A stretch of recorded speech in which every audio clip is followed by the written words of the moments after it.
these angry, mad, opportunistic, lying black women. And I can't shut up. I wish I could. I really wish I could shut the fuck up, but I can't. Oh man, hey.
I got it linked in the description so you can see it for yourselves. It's pretty compelling. In 6 studies, they, quote, examined the accuracy and underpinnings of the damaging stereotype that feminists harbor negative attitudes towards men. In study 1, with 1,664 people, feminist and non-feminist women displayed similarly positive attitudes towards men. Study 2 replicated those results among almost 3,900 male participants. The only study here that comes close to anything near what all these commenters were implying is the conclusion they drew from studies 4 and 5, where feminists were shown to see men as more threatening, but also more similar to women. I don't know if it's news to y'all, but men are more threatening. We've been collectively murdering men and women on a daily basis for centuries now. Welcome to the show. Welcome to the show. Appreciate you guys tuning in one more time. The other night I was reviewing, I actually reviewed 2 of his videos recently. And you know what? He even responded to me in his comments. I left a comment in one of his videos, and I commented on one of his videos, and he responded to me. Really, it's not a big deal, but interesting little challenge, a little back and forth rather we had. But I wanted to kind of pick up from where I left off on this video that he did, where he says that misandry is not real. And he has the study and all that to prove it, right? He has paperwork. He brought receipts and everything to back it up. And I like to see those receipts, you know, like we're playing poker here. I'm going to see that and raise you TikTok videos, right? I know, because your quote study is just as relevant as a handful of TikTok videos as far as I'm concerned. And so let's do it. Let's have it out now. Let's talk about misandry on TikTok. Why does she hate me, y'all? No feminist who does not support misandry. And as I explained in that last video, I strongly believe that it leads people down the alt-right.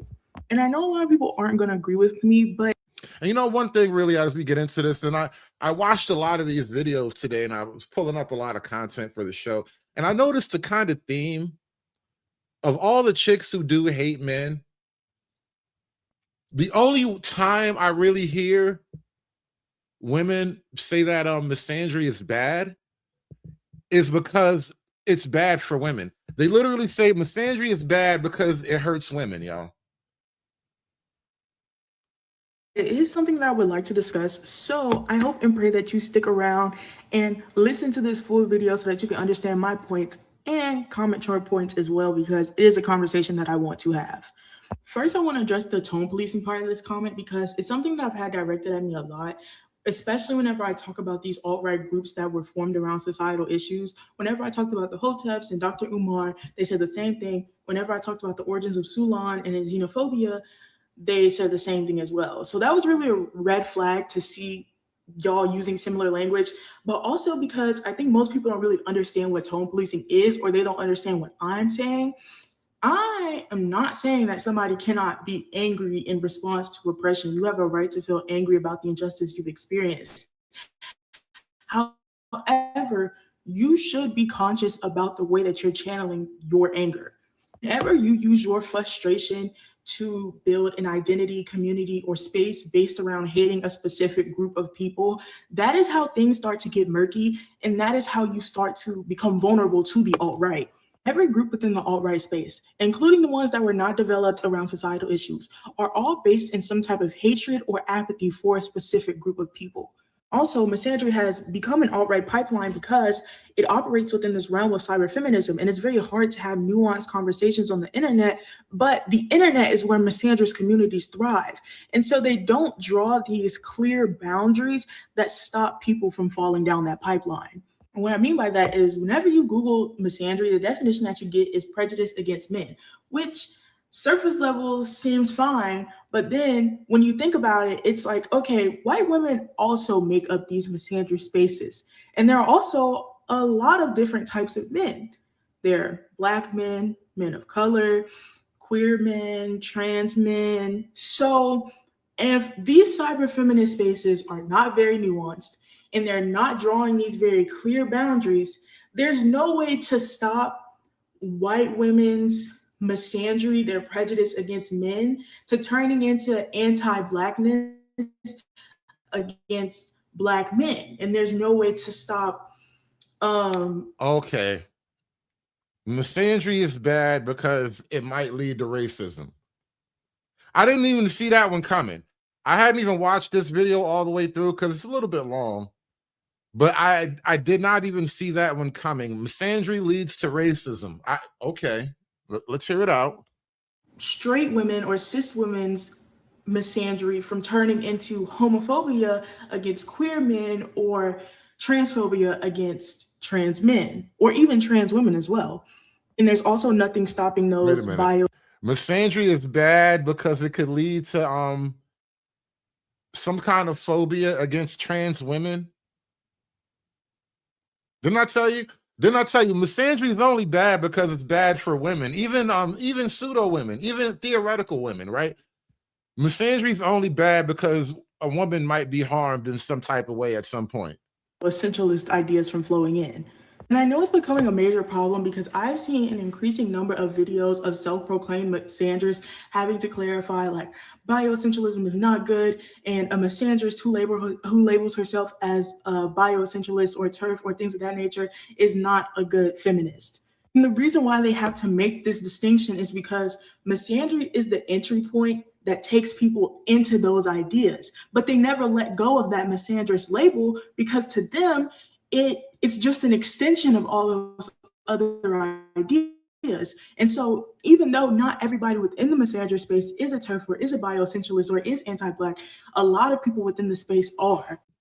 Another thing I realized watching these videos, it's almost all different variations, different levels of leftism represented by all the different people we're going to watch tonight.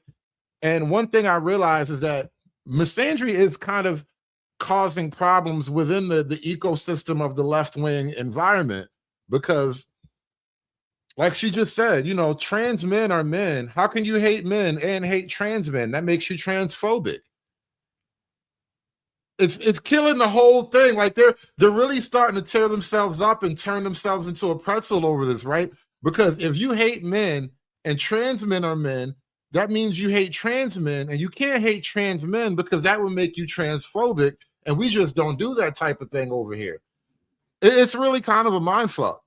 And as I stated before, it's because there's no clear boundaries, because there's no nuance. And I agree, misandry is not beneficial in any way, shape, or form. A lot of people like to say, oh, I'm a misandrist because I believe that men are socially conditioned to be this way. And I believe that too, but misandry didn't teach me that. Feminism did. And misandry doesn't teach me how to handle that. Feminism does. So ultimately, its purpose is useless. It's just taking people's anger. And whenever you advocate for these spaces to exist, you run the risk of their anger being turned into bigotry. It's not that they're not doing any harm. It's just that you specifically didn't fall all the way down the pipeline. And I find that when people don't fall all the way down an alt-right pipeline, they tend to negate the existence of it. But just because you didn't experience it doesn't mean that somebody else didn't. And I think that since misandry has become so popular, now people are scared to challenge it, but also they see their favorite feminist creators identifying as misandrist, or their creator who has a lot of good takes identifying as misandrist, and now they want to follow suit. We also have to consider the fact that a lot of these people are being radicalized off of the internet, okay? When I was introduced to misandry, I saw a video saying that misandry was good. It's important to note that I was already radicalized off the internet. I read feminist literature. I was introduced to womanism and intersectional feminism and class conscious feminism outside of the internet. So I already had that understanding that I needed to prevent me from going down that pipeline. But as I scrolled through misandrist videos and interacted with misandrist creators, not trying to join the space, but just trying to get a feel of it, it slowly started showing me more trans-exclusionary radical feminist content, more bioessentialist content, more anti-Black content. You can't hate men because that is the bioessentialist argument. What is bioessentialism? Do I have to learn new words? I really didn't want to have to learn new words. I've been hearing a lot of Keisha babble, even in preparation for the show. I don't want to have to learn new words. I do a lot for this. Bioessentialism. This is the pipeline that people are going down whenever they interact with misandrist content, which is why these spaces do not need to exist. Why direct your energy towards advocating for a space based on this hatred for men and running the risk of leading people down the alt-right pipeline when you could direct your energy towards building feminist spaces that focus on women's experiences? A lot of feminist spaces and communities give you the space that you need to voice your frustrations with the patriarchy, to vent about your experiences and your frustrations about men. But they do it in a way that is safe, and they allow you to channel that anger into actual progress for women or progress for yourself personally. Yeah, you know what? It all boils down to you can't hate men because it might offend a trans man, and then that's just bad. You're gonna get some variations of that argument. It's just tearing up the left-wing ecosystem. It's wild what's happening. Misandry is just bad for everybody, apparently, for different reasons, obviously. Feminist spaces are pro-women, and that's the type of spaces I want to be in. I want to be in spaces that are pro all women, trans women, queer women, poor women, cis women, like all women. I want to be in a space that's focused on uplifting women, not a space that's based around voicing our hatred for men. Like it serves no purpose. Because ultimately, if all this space is doing for me is allowing me to talk shit about men, then what else is it here for? And what can I get from it that I can't get from an intersectional feminist space? Nothing. Like I said, we got to explore misandry on TikTok tonight, y'all. I'm trying to figure it out. What did I do wrong? Why does she hate me, y'all? That is the question on the table. Why does she hate me?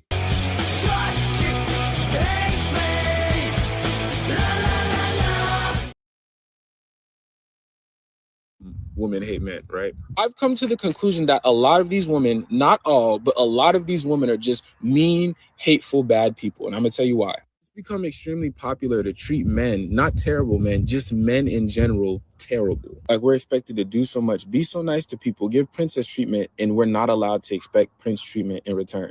Most people say it's just a joke, right? Like it's not that deep. You would think that, right? But whenever you hear like a dude like make a very misogynistic joke, like women are dishwashers, nobody like laughs and goes, it's just a joke. Because even if they say it's a joke, the more you get to know them over time, you start to see how they actually low-key believe that type of ideology. It's the same for women whenever they make all these jokes about hating men and how men don't deserve good treatment. Like what do you mean all men should start off in jail? Like that's a very weird thing to say. We can all agree, right? Like if a dude got on the internet and I've seen that video, by the way. Women have said crazy things about men. It doesn't really, it'll never make Dateline. Remember Dateline? It'll never make the nightly news, you know? Said all women should start off learning how to take care of children. It would be like, that's not a good thing to say, right? I was just asking about that the other day. How come little girls don't play with dolls anymore? But I'm old-fashioned that way. Anyways, I saw an alarming amount of videos like that of just, slandering, talking about how men don't deserve basically good treatment. And if you want good treatment and equal reciprocation, you're somehow sassy, right? So I made a video that got like 100K on Instagram. Go follow the Instagram and YouTube, by the way. I was just talking about how like men are human beings too. And like before we're men, we're humans. Like we like the male equivalent of flowers. We like to be reassured. We like to know that we're special, right? Same way that women love to be. I also said, I just don't understand why so many women are so mean and bitter. Not all, but some, a lot of them are so mean and bitter to all men as if all men did something to you. And the responses I got in a lot of the comments were like insane. It wasn't like a genuine take on like the patriarchal system and how it oppresses women. It was, we just hate men as a whole because the system under which men operates oppresses women. But to me, that's not a valid excuse because, okay, let's look at Black people. This is the analogy I like to use. Black people have been subjected to police brutality and unfair treatment under this system that this law operates under the system that these police operate under, right? So we as Black people do not like the concept or the system that police operate under, right? Which is fair. Just like women feeling the way they feel about men as a concept is fair. But you don't see all of us Black people walking around going, all police are bad. Or we don't treat every police bad. I don't know, a lot of niggas do though. A lot of people do. But anyway, we're gonna let them cook. that they're trying to kill us, right? Because oftentimes whenever you look at the police that are extremely brutal to black people, most of the time they talk a certain way. They have a certain look. Most of us are good at avoiding them or noticing them and then, avoiding them. The same as you can look at a red pill guy based off the way he talks, based off the way he acts, and, you can avoid him. The same with these type of women as well. So if we apply that same thing to the way women look at men as a system, why do y'all hate all cops? Why do y'all assume all cops are out to kill you? Granted, you have to factor into, obviously, there'll be more bad cases with men because there's way more men than there are police. But that same logic still applies. That's why my conclusion is I just think a lot of these people are bitter, hateful people. Because to say that hating men as a system is an excuse to be rude and nasty to people who didn't do anything to you is disgusting. And that just makes you a bad human being. It's just not even smart logic. Like a man asking his partner to not wear something because it makes him uncomfortable, or like, for instance, asking them to not publicly thirst after another man, i.e. like a celebrity crush or something like that, that's not trying to oppress women. That's just asking to be considered. Like, women want flowers and they want us to let them know that they're the most important woman in our lives, right? Like, it's just called considering your partner's feelings before you do something, right? It's being a basic, decent human being. The misandry online is actually gotten so bad. I feel like it's broken the spirit of a lot of online young men. This is like 10 minutes of please, baby, baby, please. I'm begging you to quit doing the misandry, baby. And this is a long-ass, begging-ass video. All this online misandry, it really feels like the buck breaking is happening online. You got these niggas online cooked right now. I'm not really feeling what I'm hearing from online dudes right now. It's crazy work. What have y'all done to black men especially? Like, damn, I thought you niggas was kings. Yeah, so I only date man haters. I only date powerful misandrists. Those man haters, those powerful misandrists. Says I only date man haters. It's like a dude saying I only fuck hookers or something. Like, there's so many problems with that. You got so many psychological issues to work through. Are going to treat you so good because, like, you've made it past the wall. Like, you've proven yourself. You've proven yourself as like a human, like a decent human being. So once you are past the vetting process. Oh, you've proven yourself as a decent human being. That's crazy. Because the man hater let me crack it, I must be good people. And you know what? I think this is actually more like a common rationalization, especially in the community. Because out of all men, black men have to deal with the hardest exterior of woman, right? And here he's like, well, once you get through that tough shell, you can get that creamy nougat. And she wouldn't let you get the creamy nougat unless you prove yourself to be a good man. And so now, because he got the creamy nugget after, fighting through that hard, tough shell that nobody else get to penetrate, he feels like he's a good man. It's wild stuff. Of a misandrist. What happened to these niggas, man? Like a human, like a decent human being. Proving yourself as like a human. Moving past the wall. Like, you've proven yourself. You've proven yourself as like a human, like a decent human being. So once you are past the vetting process of a misandrist, you are going to enter into one of the most healthiest relationships you've ever been in your life. Yes. I do not believe that. I do not believe that. There's no way. There's no way a man-hating woman is the woman for me.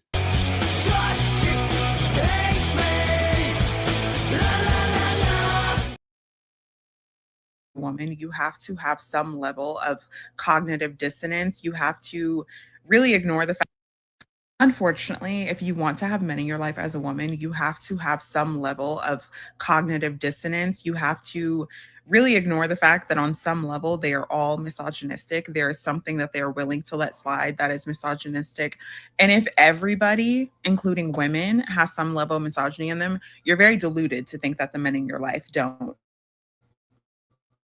have that. You know what I mean? Like, it's so ingrained. It's one of the most. Misogyny is natural. We all have a little bit of misogyny. You know, men hate women, women hate women. Apparently, it's natural. Why are you fighting nature?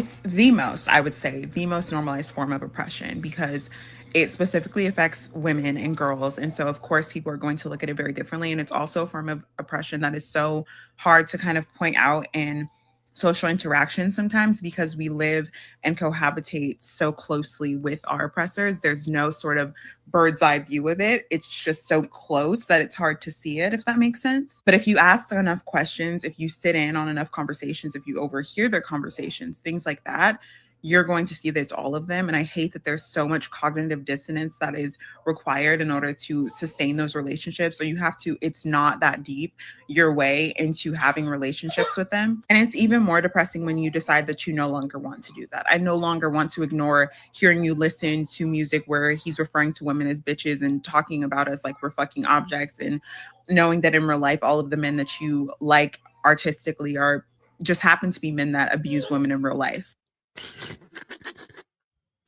Nigga can't have hobbies. Nigga can't even have friends no more. Damn. She breaking up with all men now. That's crazy. What do we all do? I just don't have it in me to pretend that you are not helping to uphold this system that makes life so fucking hard for me and other women and girls. I don't have it in me to do that anymore. And it's like, I will love you for the rest of my life. And I will have this sweetness and tenderness for you. But I know that your love is conditional. And I know that you don't love me more than you love the benefits that you get from the patriarchy. And that shit is so depressing.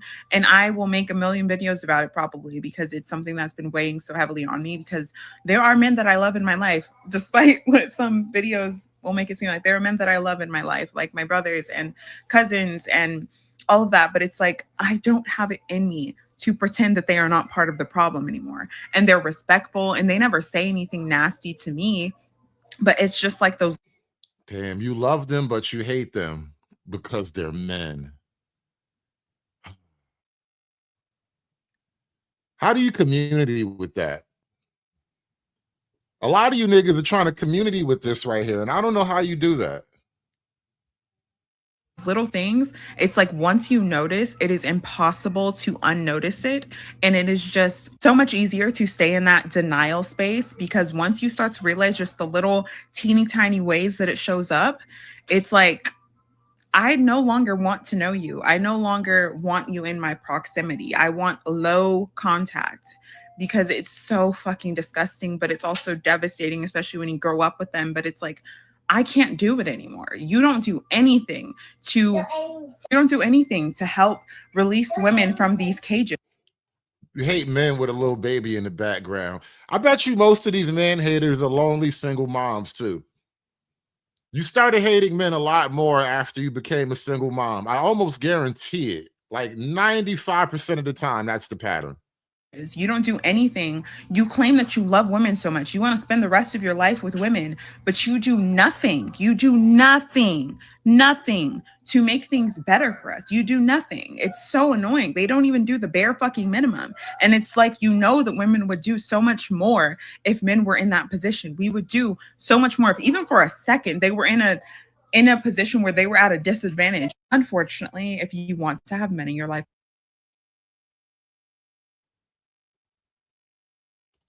Call me too woke. I don't care. If I got pregnant and I found out it was a boy, termination, abortion, out of there immediately. And no, I will not be elaborating or explaining the choice. My choice. Call me too woke.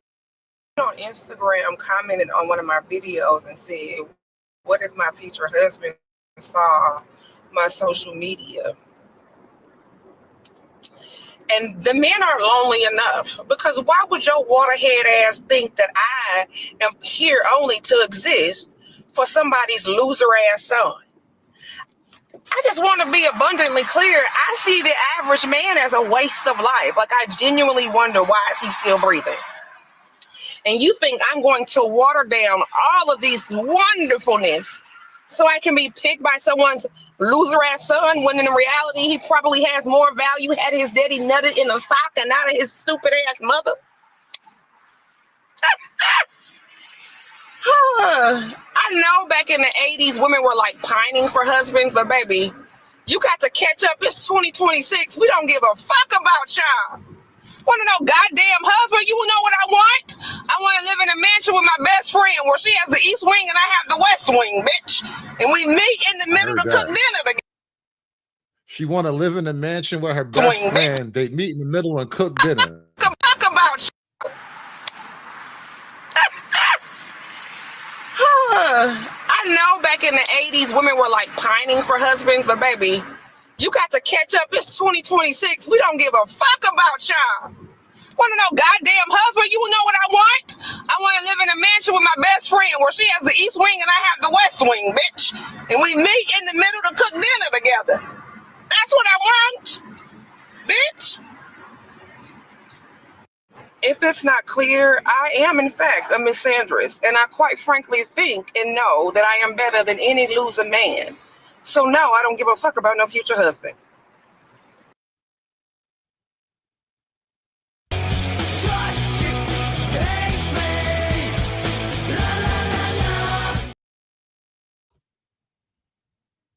A lot of y'all will get online and talk shit about men all the time while simultaneously still trying to date them. It's like the way that y'all consistently claim that you're decentering men and yet all you do is talk about them is just so wild to me. And you're not decentering men if you're a misandrist. You really don't care about men. You won't talk about them that much. They don't pass your mind because you have other things to do. You don't have to make a post about, look at the hobbies that I'm doing now that I'm decentering men. Like, you don't need a trophy or a cookie for focusing yourself. That still is saying that in the society, they're just that important that you have to make a statement about it. And it's like, I don't think people understand the psychology of that. Like, good for you that you have hobbies and things to do, but you don't have to put men in the sentence in order for you to do it. Whenever our actions revolve around men, you're still thinking about them. Therefore, they're still centered. I really just hate that hating men is trendy now. A lot of y'all will get online and talk shit about men all the time while talking about how I believe misandry delegitimizes. I made a video yesterday talking about how I believe misandry delegitimizes feminism, and genuinely had to take that shit down because instead of being able to talk to the women who potentially believe in this stuff and have a discussion, I get a bunch of pick-me-ass men commenting the cringiest things I've ever seen in my life. The worst one I saw was probably like, these types of women just make me want to end it all. Like, thank you. Oh my God, buddy, get off my page. I am not your fucking savior. And for future, I made a video yesterday talking about how we have to take that shit down. I feel you on that one. I told you, it's so bad online. You breaking the men. The men are really breaking online. They can't take it. Because instead of being able to talk to the women who potentially believe in this stuff and have a discussion, I get a bunch of pick-me-ass men commenting the cringiest things I've ever seen in my life. Don't be a pick-me-ass man, by the way. That's what male simping is. It's just being a pick-me-ass man. The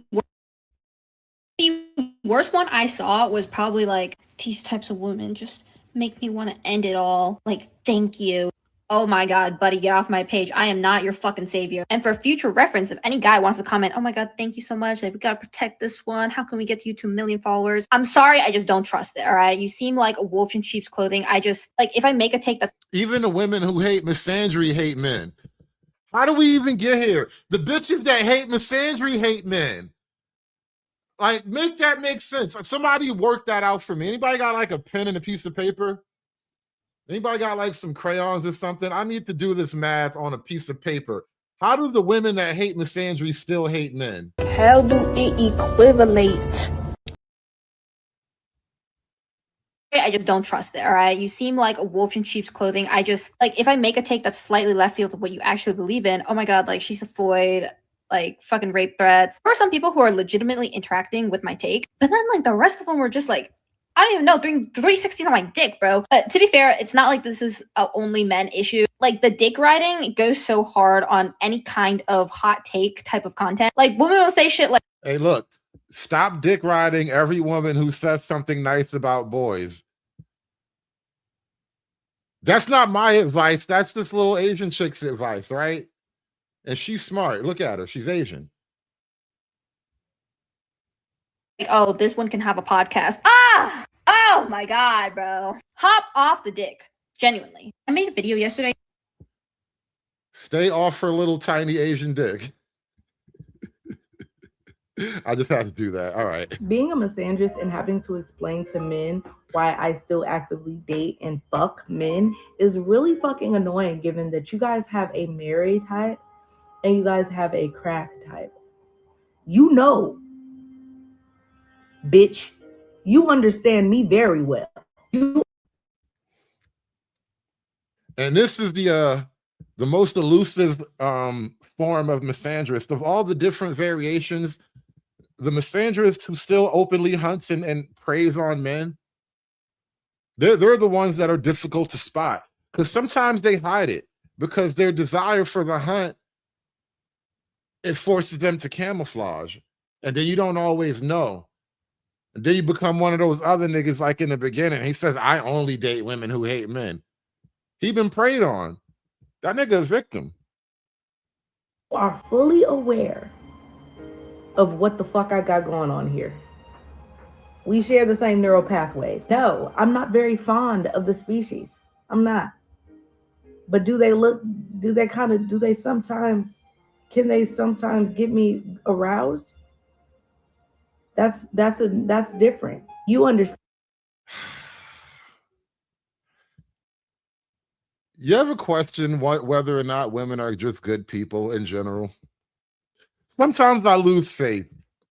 Sometimes I just, I look off into the sky, and I just think to myself, what if women are just not good people? What if? You ever wonder that? And you understand. You're seething right now talking to me. You know but you want to fuck though.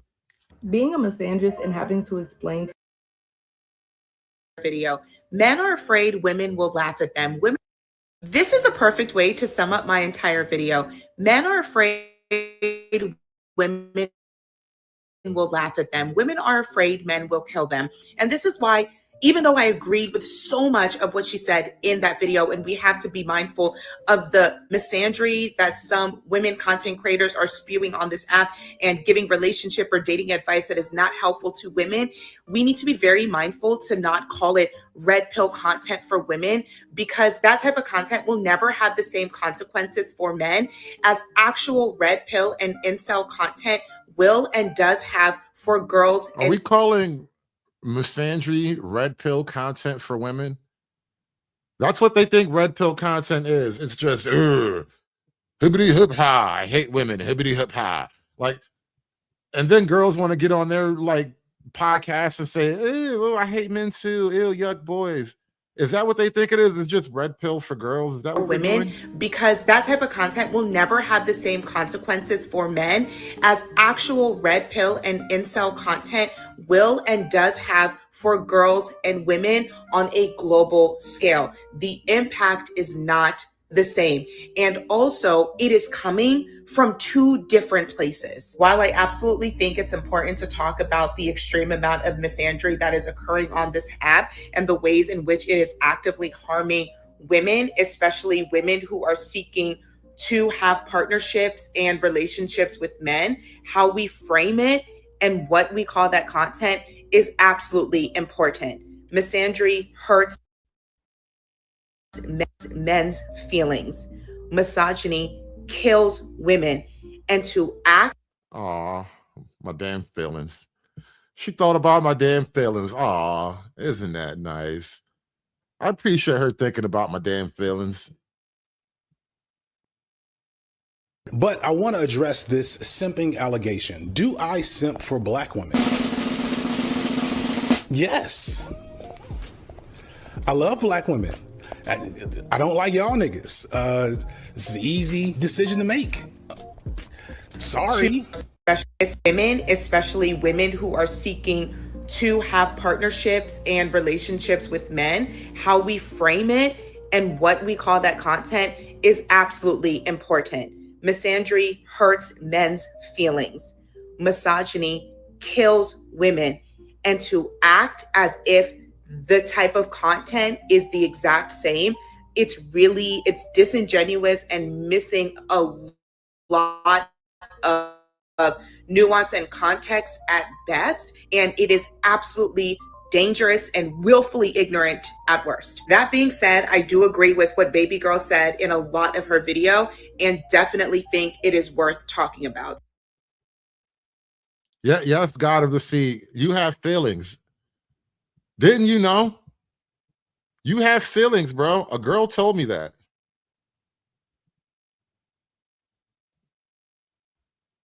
Patriarchy and misogyny have done isn't on par with whatever misandry is capable of.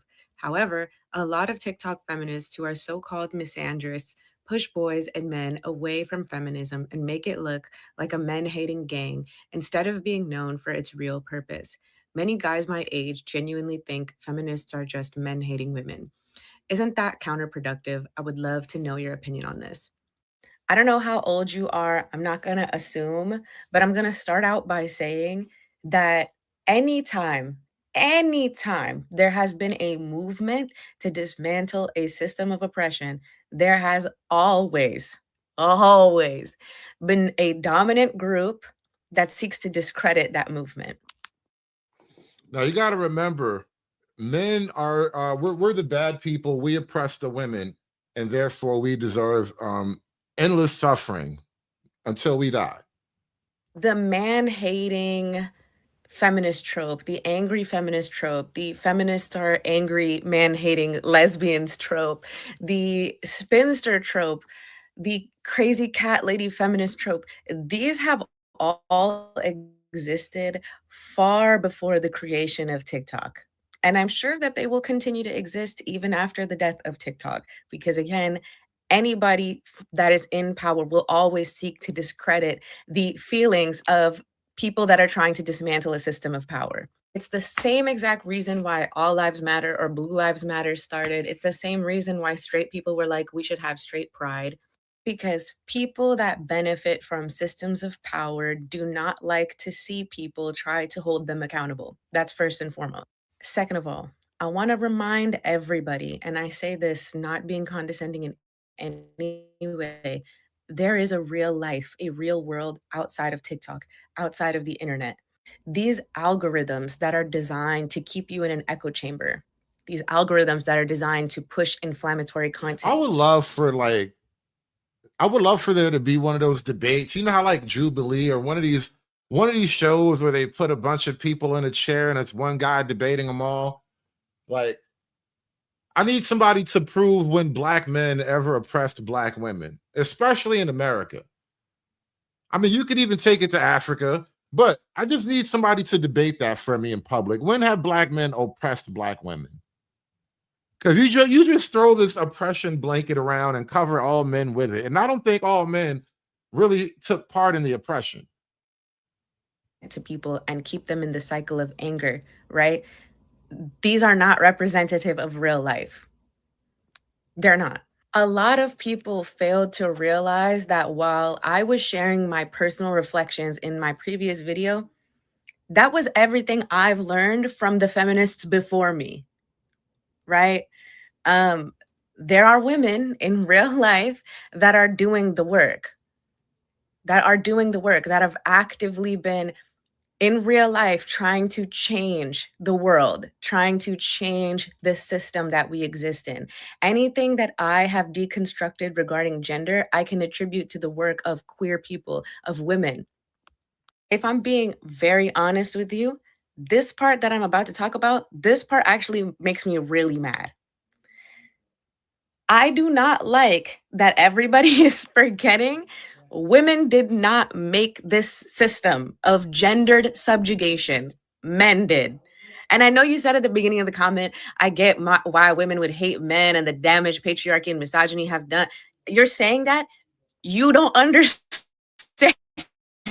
You really don't understand. A lot of people forget we exist in a completely different reality to men. Y'all will never. I wonder what women mean by that. Because, you know, and I do get, outside of all this woke gibberish, right? There is a reality to just being a biological female, like living inside of what's typically a smaller, weaker female body, right? I imagine it feels like being prey most of the time. And I don't think most men really can relate to the concept of feeling like prey. And, you know, there's always like, you know, the weaker, smaller people who, you know, they get bullied or whatever. But I think across men, as a group, we try to avoid feeling like prey. This is why a lot of male behavior, you know, strength and stoicism and all that stuff, it is to fight that basic reality that, you know, anybody can be preyed upon. But to be woman is to constantly be aware of the nature of your reality as prey, effectively, right? Because, and you know, I had somebody explain this whole bear thing to me too. It's a very interesting take about why women choose the bear, because there's such a deeper visceral fear that women have of men that they can conceive of. The bear is either going to kill you or not, whereas like they have an entire horror script in their minds of what a man could do to you, right? Because, you know, men are crazy. People, you know, people have done all kinds of stuff. Like serial killers are real. And so like for a man, your apex predator is the bear, you know, metaphorically, right? But for woman, your apex predator is man. And so I get that to be a woman is to essentially be prey. And so because women essentially exist as prey, they take some, like I was saying before about like the morality of victimhood, there's a morality that they're trying to carve out of a position of inherent weakness, right? This is a very common left-wing thing. And so it's like, because you were born as prey, you have every right to hate your predator, right? Because why would the prey not hate the predator? Why would the lamb not hate the lion? Why would the zebra not hate the alligator, the crocodile, whatever? Like, that is the nature of prey. And so women are looking at men like, I am prey, you're my apex predator, therefore I hate you and I want you to all die. Oh man, hate.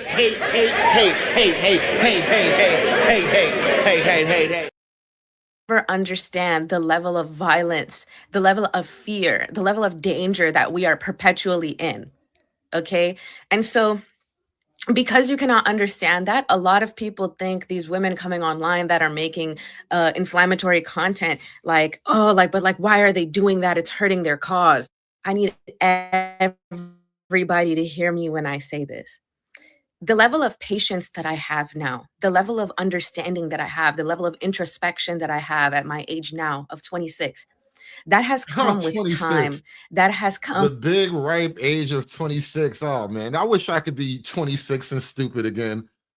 I wish I could know all the nothing I knew back at 26 again. Imagine thinking you know everything at 26. This is the perspective that only life and time can give you. With my frontal lobe development, that has come with study, that has come with conversation, that has come with relationships, right? Like, there has been a lot of life that has led to me kind of cooling down and being able to understand that it is more about the system rather than the individual. However, when I was a baby feminist, I was really angry. And what a lot of people don't understand is that what propels people into feminism and even the study of social structures is usually anger with the system. Those of us that start thinking This shit is fucked up. And the angrier you get, the more you want to know why. Why the fuck is shit the way that it is? And that is what propelled me into studying. That's why I got my minor in what I got it in college, because I was so passionate to know why things were the way that they were. And so anger plays a really important role in society. Okay. A lot of people think that movements have started from a place of like, just like gentle, like, oh, I just want world peace. No, it comes from anger. People move when they're angry. And I hate that when it's women that are angry. Oh, but why do they have to be angry? Why can't they just say it in a gentle way? Women are just angry at men because they're women. It's really like, there's all this feminist theory underneath it, all this, you know, theoretical reasoning. You know, the world is messed up, men made the world. But in reality, remember, they are prey. Y'all, we're killing us. Y'all are killing us. What? And you want us to be nice? What are we talking about? Angry rant over, continuing on. In the same way that we're saying that, oh, these misandrists, they are pushing men away from their cause. Feminism is not their cause. Feminism is not a woman's cause. Women happen to be the main targets, the intended targets of this subjugation, but it harms men as well. That was also the point of my video, right? And no amount of gentle convincing to men is going to illuminate that. The creators of this form of oppression also, unfortunately, have to understand that and self-reflect and get there on their own. Because if you already are socialized to view women as inferior, no fucking shit, you don't want to hear what women have to say, especially when they're angry. If men are the ones with power in this system, and men start to understand that, oh my God, patriarchy is harming us too. And they see guys like Andrew Tate. Okay, they see it's always about the manosphere. Male podcasters, male content creators that are jumping into the mix and pushing out propaganda to socialize men into this harmful cycle. If y'all see that, then whose job is it to reel the boys back out? And you know what I realized too? There's a power in language.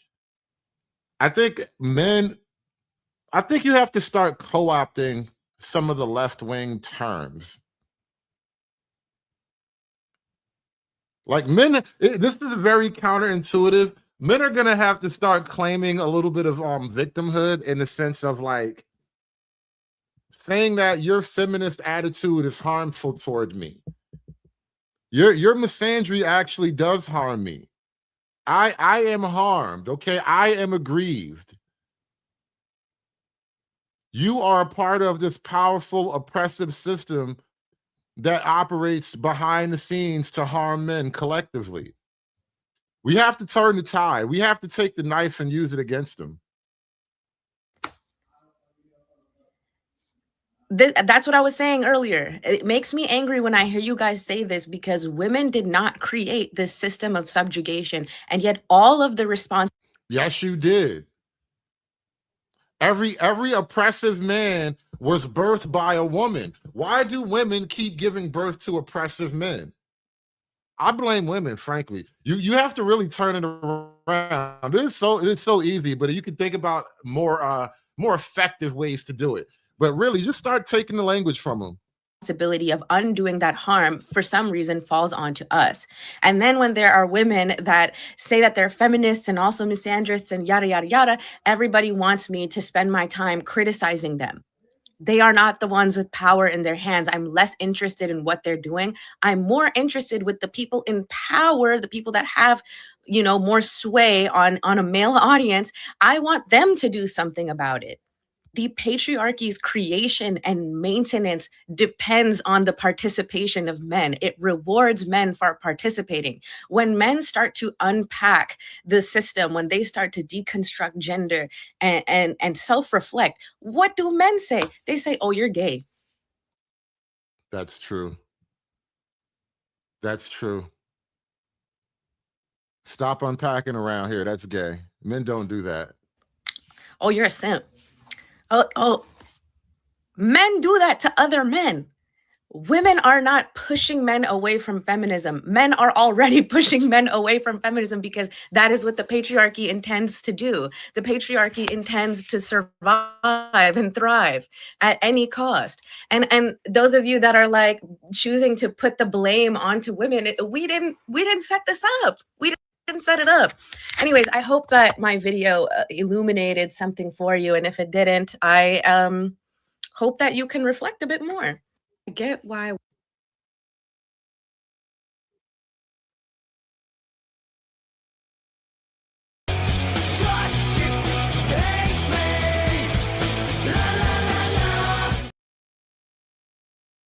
Hide my hatred for men anymore. See, back in the day, I used to know that I had this feeling. I don't even hide my hatred for men anymore.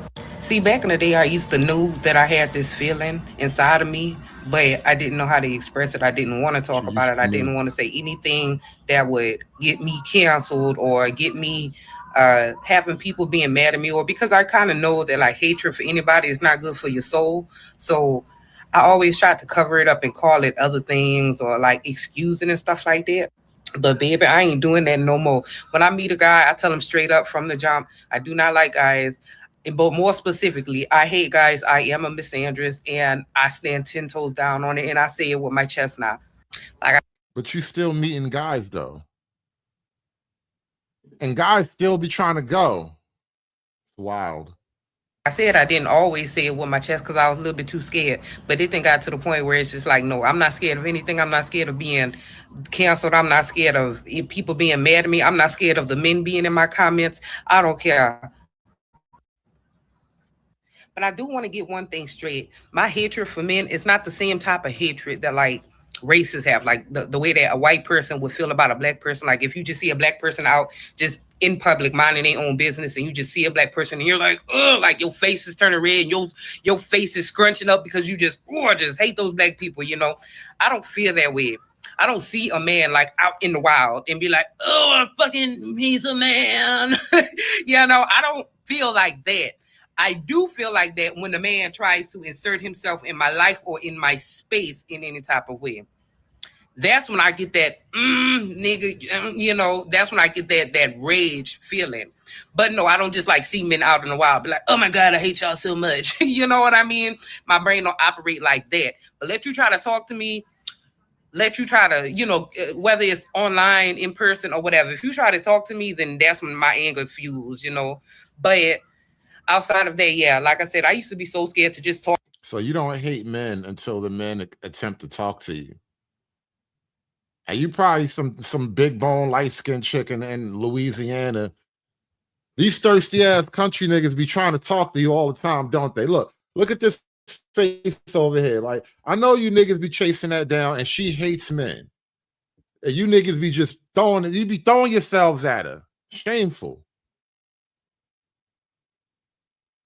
About it or whatever, but I'm not no more, baby. It's like we need to keep it real. And I think if all people just said stood 10 toes down on whatever it is, whatever they are, whether you racist, misogynist, misandrist, homophobic, whatever you are, I think we need to start saying straight up what we are and the things that we don't like to give people the opportunity. Like I'm telling you, like, sir, I don't like men. I'm a misandrist. You might want to get away from me. If I was somebody told me, if somebody was like, look, I don't like big girls, get away from me, I can't stand you fat fuckers, I'd be like, oh, well, I'll stay away from you, you know. Or if a racist person was like, yeah, I don't like you N-words, get away from here, I'd be like, thank you for letting me know. And I just feel like if everybody just said it with their chest and stop being so damn scary, then we could get further. We could get further if we stop being afraid to say what we really are. And it's just like, yeah. See, she open with her hate. She come right out the gate. You be like, hey, what's going on? How you doing? What's your name? I hate men. Oh man, hate.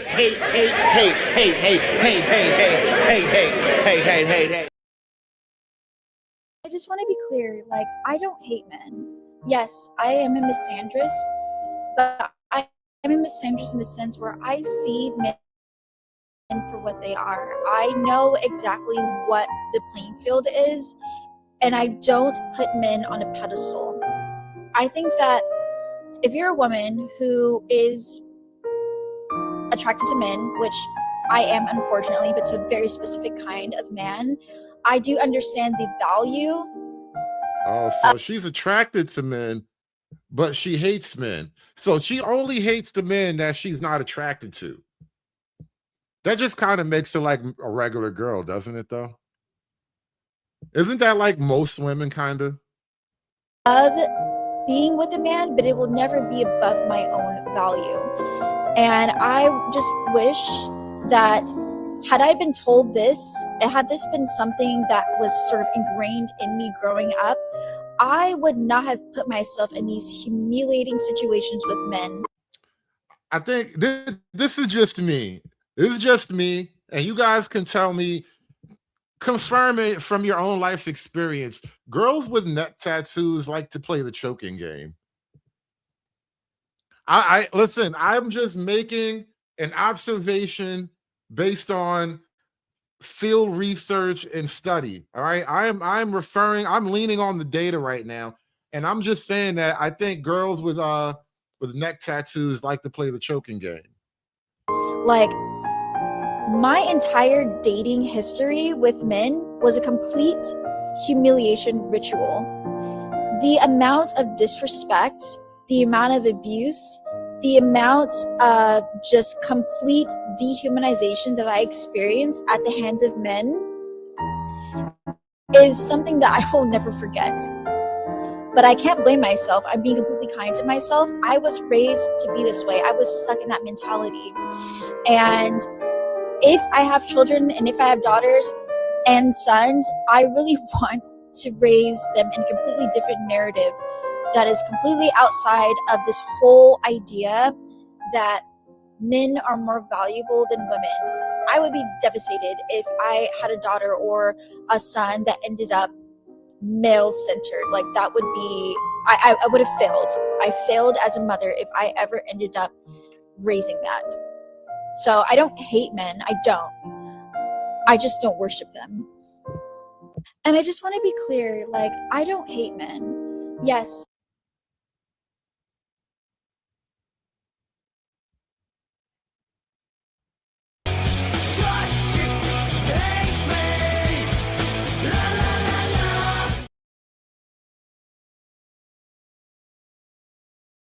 Misandrists are losers.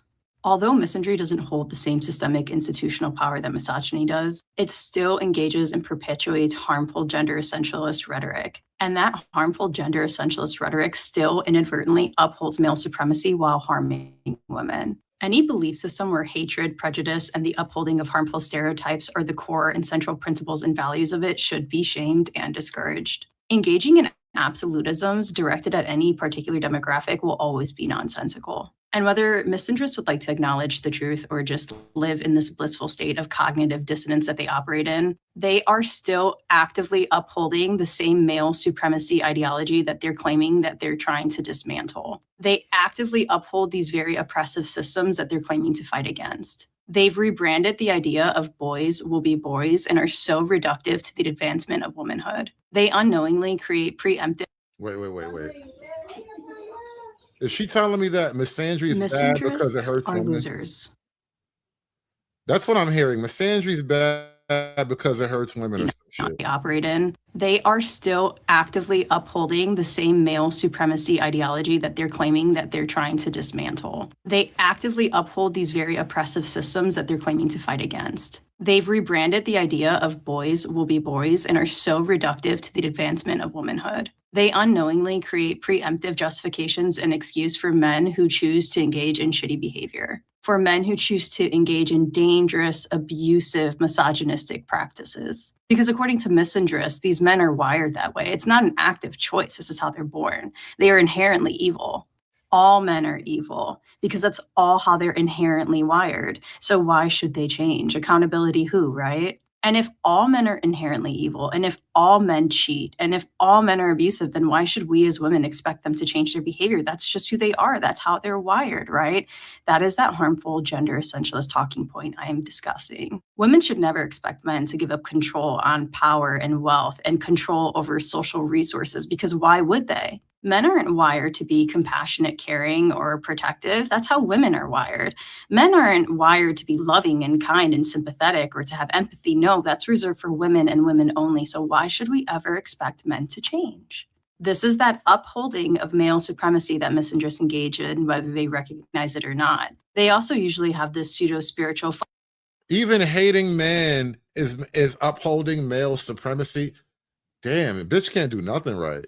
Intellectual take of women tapping into their divine feminine energy, because we're all wired as women to be divine, feminine, high creatures, high of value, high of worth. That's just inherent in our nature. Misandrists also refuse to acknowledge the fact that a lot of their beliefs also do uphold white supremacy, because then you would have to acknowledge any sort of racial and cultural biases on gender and sex. And this isn't to say that there aren't differences between sexes and or genders. It's just, why are the differences there?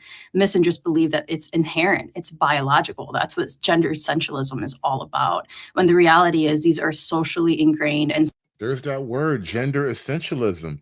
I'm telling you, man hating is like low key having problems with left-wing culture. It's like they can't fit man hating in their epistemology, but they deeply want to hate men. Socially rooted and socially constructed ideals, which means that anyone can deconstruct these social ideals. There absolutely can be and should be discussions on the harms of misogyny and the patriarchy. There absolutely can be and should be acknowledgement of what the data says, and women should acknowledge it and understand the whys in order to just protect themselves. There are ways to talk about being pro-women while actually being pro-women, rather than being reductive, miserable, insufferable human beings that misandrists are. Misandrists are red-pilled. We just refer to it as pink pill instead, but they are red-pilled. Them and their decenter, I hate all men. There it is, another term repeated. Misandry is the red pill for women, apparently. I'm learning so much, man. I'm taking notes over here.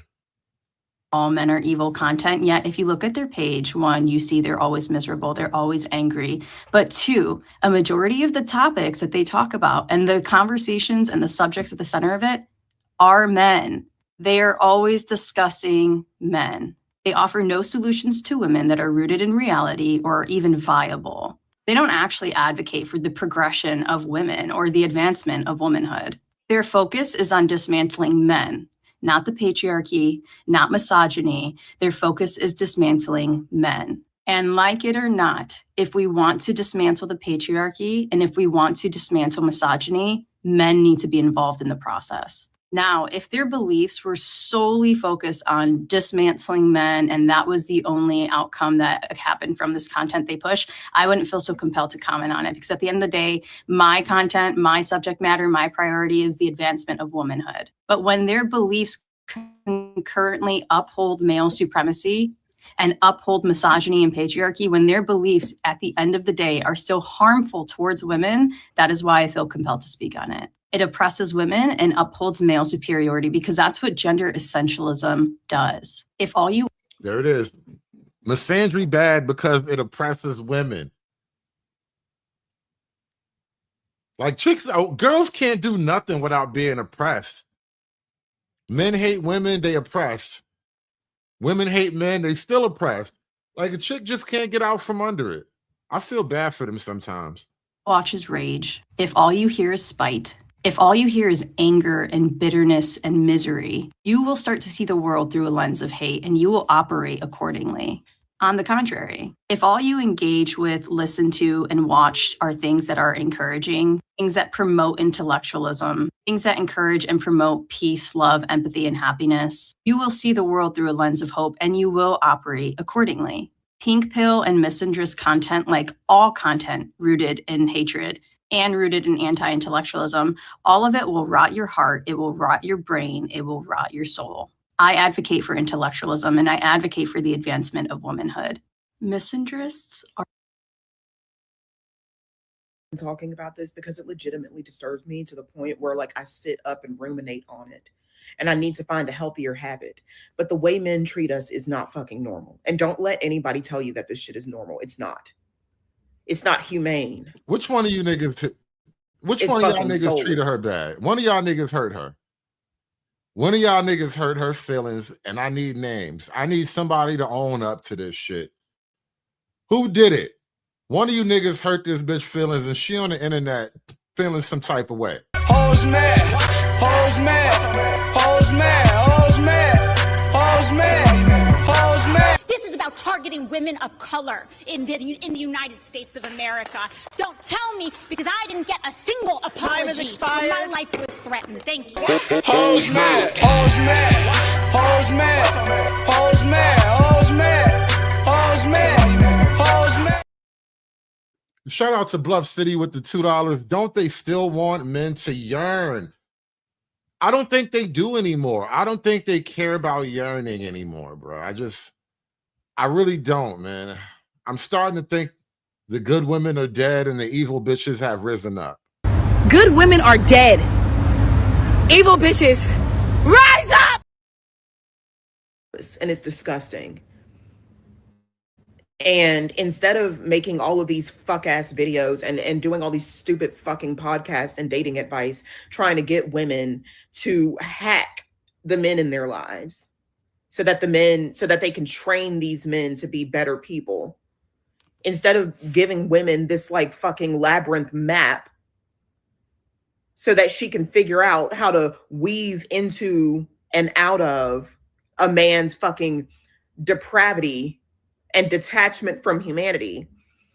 We really, really, really need to be doing two things. One, being extremely clear and airing out how fucking evil and wicked their behavior is. And two, just opting out of the game entirely. Going on a general strike, an intimacy strike, for B, if you will. Damn. You made her lock the box up. Which one of you niggas made her lock the box up? She hate niggas so much, she is locking the box up. 4B. Now you need 4 keys to get behind her 4 Bs. Lock the box up all the way. Because it's so gross. Do you know how dehumanizing it is? Rhetorical question, because if you're watching this, you probably do know. Do you know how dehumanizing and degrading it is to strike up what you think is a genuine conversation with another person, and you're just talking, you're just spitballing, shooting the shit, or so you think. And then you realize halfway through, literally mid-sentence, oh, this nigga's just trying to say whatever he can say to manipulate me into going home and fucking him tonight. Mind you, he has no intention of nurturing an actual relationship. I swear to God, women just hate big women. And again, it's back to the whole predator-prey thing. You just hate being a zebra. You hate being a gazelle. You hate being a giraffe. You don't like that you're a grazer. You want to be a lion. You want to be a leopard. You want to be a tiger. And life didn't make you a tiger. And so now you're bitter at life and all the tigers that you can never be. He literally just wants to use my body as a fleshlight and then leave me on the mattress like a $2 whore, no shade to sex workers, and then never speak. Wait. You can't just say that and then be like, no shade to sex workers. That's a lot of shade on sex workers. At least they work for the money. You over here fucking a nigga that you don't even like. You having hate sex. All the times you had sex, it was hate involved. You over here, no shade to sex workers. At least she's doing a job, damn it. What's your excuse? I don't expect the sex worker to enjoy it. How to weave into and out of a man's fucking depravity and detachment from humanity. We really, really, really need to be doing two things. One, being extremely clear and airing out how fucking evil and wicked their behavior is. And two, just opting out of the game entirely. Going on a general strike, an intimacy strike, 4B, if you will. because it's so great. Do you know how dehumanizing it is? Rhetorical question, because if you're watching this, you probably do know. Do you know how dehumanizing and degrading it is to strike up what you think is a genuine conversation with another person, and you're just talking, you're just spitballing, shooting the shit, or so you think. And then you realize halfway through, literally mid-sentence, oh, this nigga's just trying to say whatever he can say to manipulate me into going home and fucking him tonight.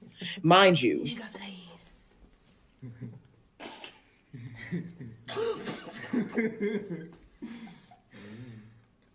Serious. Yeah, shout out to True Hype with the $2. She's just mad that Steve Harvey book didn't work. Yeah, you know, I'm starting to realize a lot of this man hatred, it probably comes somewhere on the other side of a breakup. Some dude you couldn't want, like some dude you couldn't get, right? Like this is the situation she just described. She thought a man was interested in her like as a person, but he was only interested in her as a physical body. And so she felt some type of way because she really liked him, and he didn't really like her the way she liked him. And now I hate you niggas. I hate all of you niggas. Why do you niggas even breathe my air? I can't believe you niggas is around me. Oh man, hate.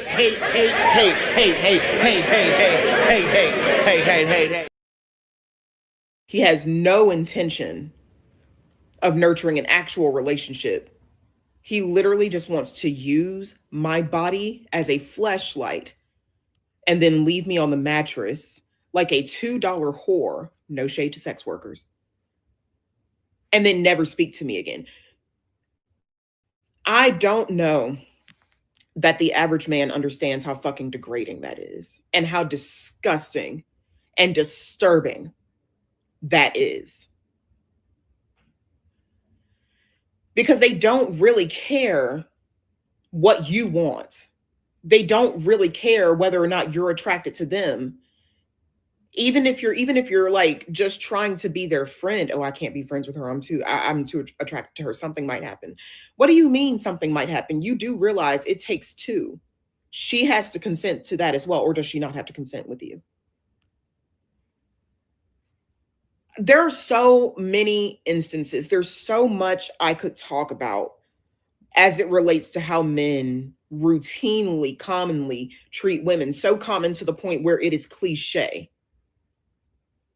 I just saw a clip with that Dr. John guy. He's like a therapist, and he has like a show. He sits at a desk, white man, brown hair. I forget exactly what his name is, but like, woman calls in, her husband's a pastor. She finds out that for the entirety of their 41-year marriage, mind you, they have grown children and 17 grandchildren, 5 grown children, 17 grandchildren. She finds out he's been having an affair, sleeping with multiple women that whole time. I see the lady, that French lady, Giselle Paycote. I don't know her name, but her husband had been drugging her for over a decade and inviting random men off the internet to rape her, unbeknownst to her at all. And she kept having medical issues, and she kept having physical issues, and her husband would just gaslight her and lie to her and then continue to drug her and to rape her by proxy. Yeah, that was a real story. Somewhere in France, though. You know, the French people are weird like that. Stop blaming me for weird French people behavior. We don't really do that over in America, all right? We have rules and behaviors and stuff. We're just not like that in America. There's an international organized pedophile ring ran by men. And there are some pick-me's in there who want so badly to be accepted by the men, and who probably were victims themselves in childhood, so they've been groomed into this lifestyle. But it's run by men. This entire disgusting, rotten world has gotten this far into the most depraved crimes against humanity that you can possibly imagine, because it has been run by men this entire time. I had a friend, we met in high school. We met after school while we were waiting on our rides. We smoked together. We went to the beach together. Like, we were really, really cool. It was just strictly platonic from my end. I find out 7 or 8 years later, he said, oh, I only became your friend because I was trying to hit. It's the predator prey thing. There is a reality to being a woman that, again, being a man, you don't even think about it. It just doesn't occur to you. But as a woman, almost every man who ever looks your way wants to have sex with you. Almost. You know, some of them dudes are gay. Some of them dudes, they're thinking about other shit at that moment. You know, they got real life problems or whatever. But as a woman, almost every guy who ever looks at you probably would like to have sex with you at some point in his life. And I guess as a woman, you know, you don't enjoy that reality. That is such a wicked thing to do to somebody.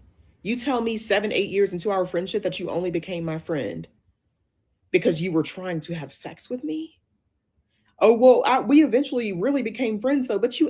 This is why you don't be friends with girls. That right there is exactly why you're not supposed to be friends with girls. Entered into this friendship under false pretenses, attempting to manipulate me so that you could use my body, and you don't think that that's psychopathic? Just the other night, 2 or 3 nights ago, I was sitting on my couch scrolling on TikTok. I realize it's nighttime. I say, okay, let me get up and close these blinds because I live in a high-rise apartment in the middle of downtown.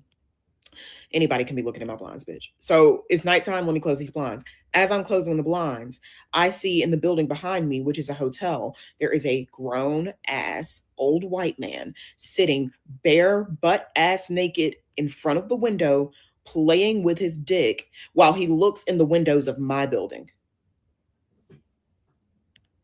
And I'm not joking. I made a video. You just have all the worst experiences, don't you? And welcome to life in the big city. I mean, you wanted to get the big bay windows in your nice downtown apartment. Every now and then when you look out your downtown apartment window, you're going to see somebody naked in their house. I mean, it's his house, damn it.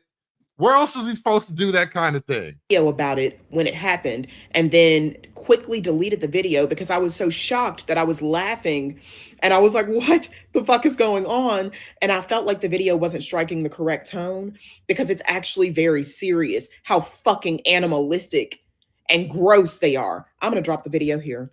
There is a man across the street from my building right now who is literally sitting on his bed facing my building with his dick out, playing with his dick, looking into people's windows, playing with his dick. You looking into his window. Now y'all working together now. Y'all actually a team now. You looking at him. He looking at you while you looking at him. He watched you pull out the camera. You guys are in this together now. I hope you realize you guys are sharing this moment and you can never take this away from him now. I'm not joking. I'm going to show you this. I'm not going to show everything. I'm going to show you who I'm talking about though. I don't know. It's hard to see.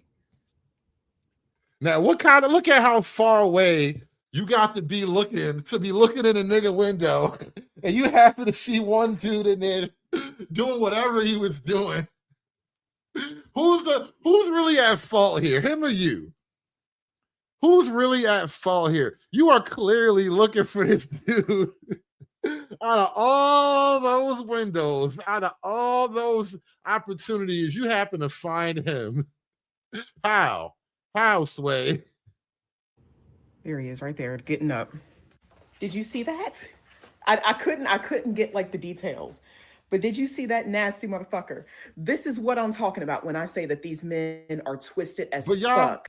Y'all both up, like you said, y'all both up in a high-rise apartment. Who does he expect to be looking at him out of his window in a high-rise apartment? Except your freaky man-hating ass. How? How you spying on a nigga and he the problem? You see this crazy shit? This man-hating shit done gone too far. This shit done gone way too far. You spying on a nigga. You like, ooh, look at him. You just admitted y'all up on a high rise. You up on God knows what floor, but it's not the second, third, or the fourth floor. You up in the air. Ain't nobody looking at him in the window. He thought he was alone. He was like, finally, I can relax. Finally, I get to be me. God damn it. I've been rushing home. I've been waiting for this all day. This nigga had one thing on his mind all day. He probably worked like a 14-hour shift. Nigga was just staring at a screen, looking at ones and zeros all day. Couldn't wait to get home. Nigga popped open a beer. Nigga lit an incense, lit some candles, put on some smooth jazz or whatever. And here you go, try to make him the bad guy. That nigga has nothing else in his life but that moment right there. He has nothing else but that. You try to take that away from him. And somehow men are the problem. These are some sick fucks. And mind you, I got up and closed the windows because it's nighttime and I'm closing the windows. I look over and I recognize that he's like looking at me. And in my head, I was like, I'm not even going to make eye contact with him because knowing men, he's probably sitting there playing with his dick. And I was kidding. Lo and behold, he actually was sitting there playing with his dick. Male loneliness epidemic, my ass. You people are animals and you should start in prison and work your way out. And I think he saw that I saw him because right when I put the camera on him, he got up and walked away. I told you, y'all were in it together. They shared this moment, and this moment will last forever. This was him. Can I zoom in? Look how far away that is. Oh my God. Look how far that is. This nigga is like way across the street. There's like 4 lanes of traffic between the two of y'all. Let me see.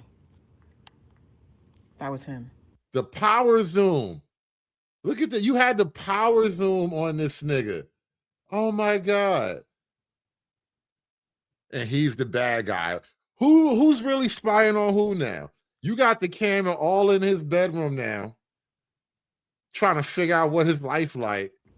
Now he pulled his pants up though because he knows he's being watched. Now that nigga nervous. Nasty ass motherfucker.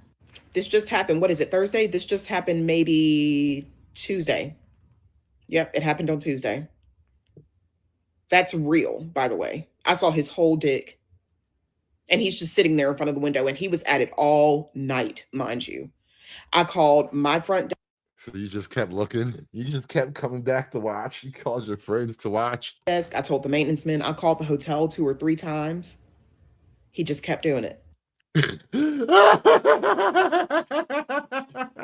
He just kept doing it. Where was he supposed to go? He paid good money for that hotel room. Before death is eternity. After death. You know what?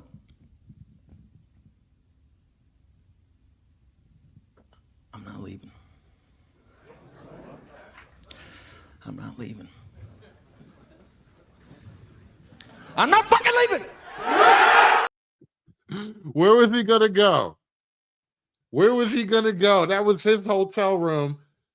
You know, hotels aren't that they're not that cheap. You know, it's probably like $250 for a minimum decent hotel, especially in a downtown city. Oh no, downtown in the big city. Oh no, that's like $350 for that hotel room.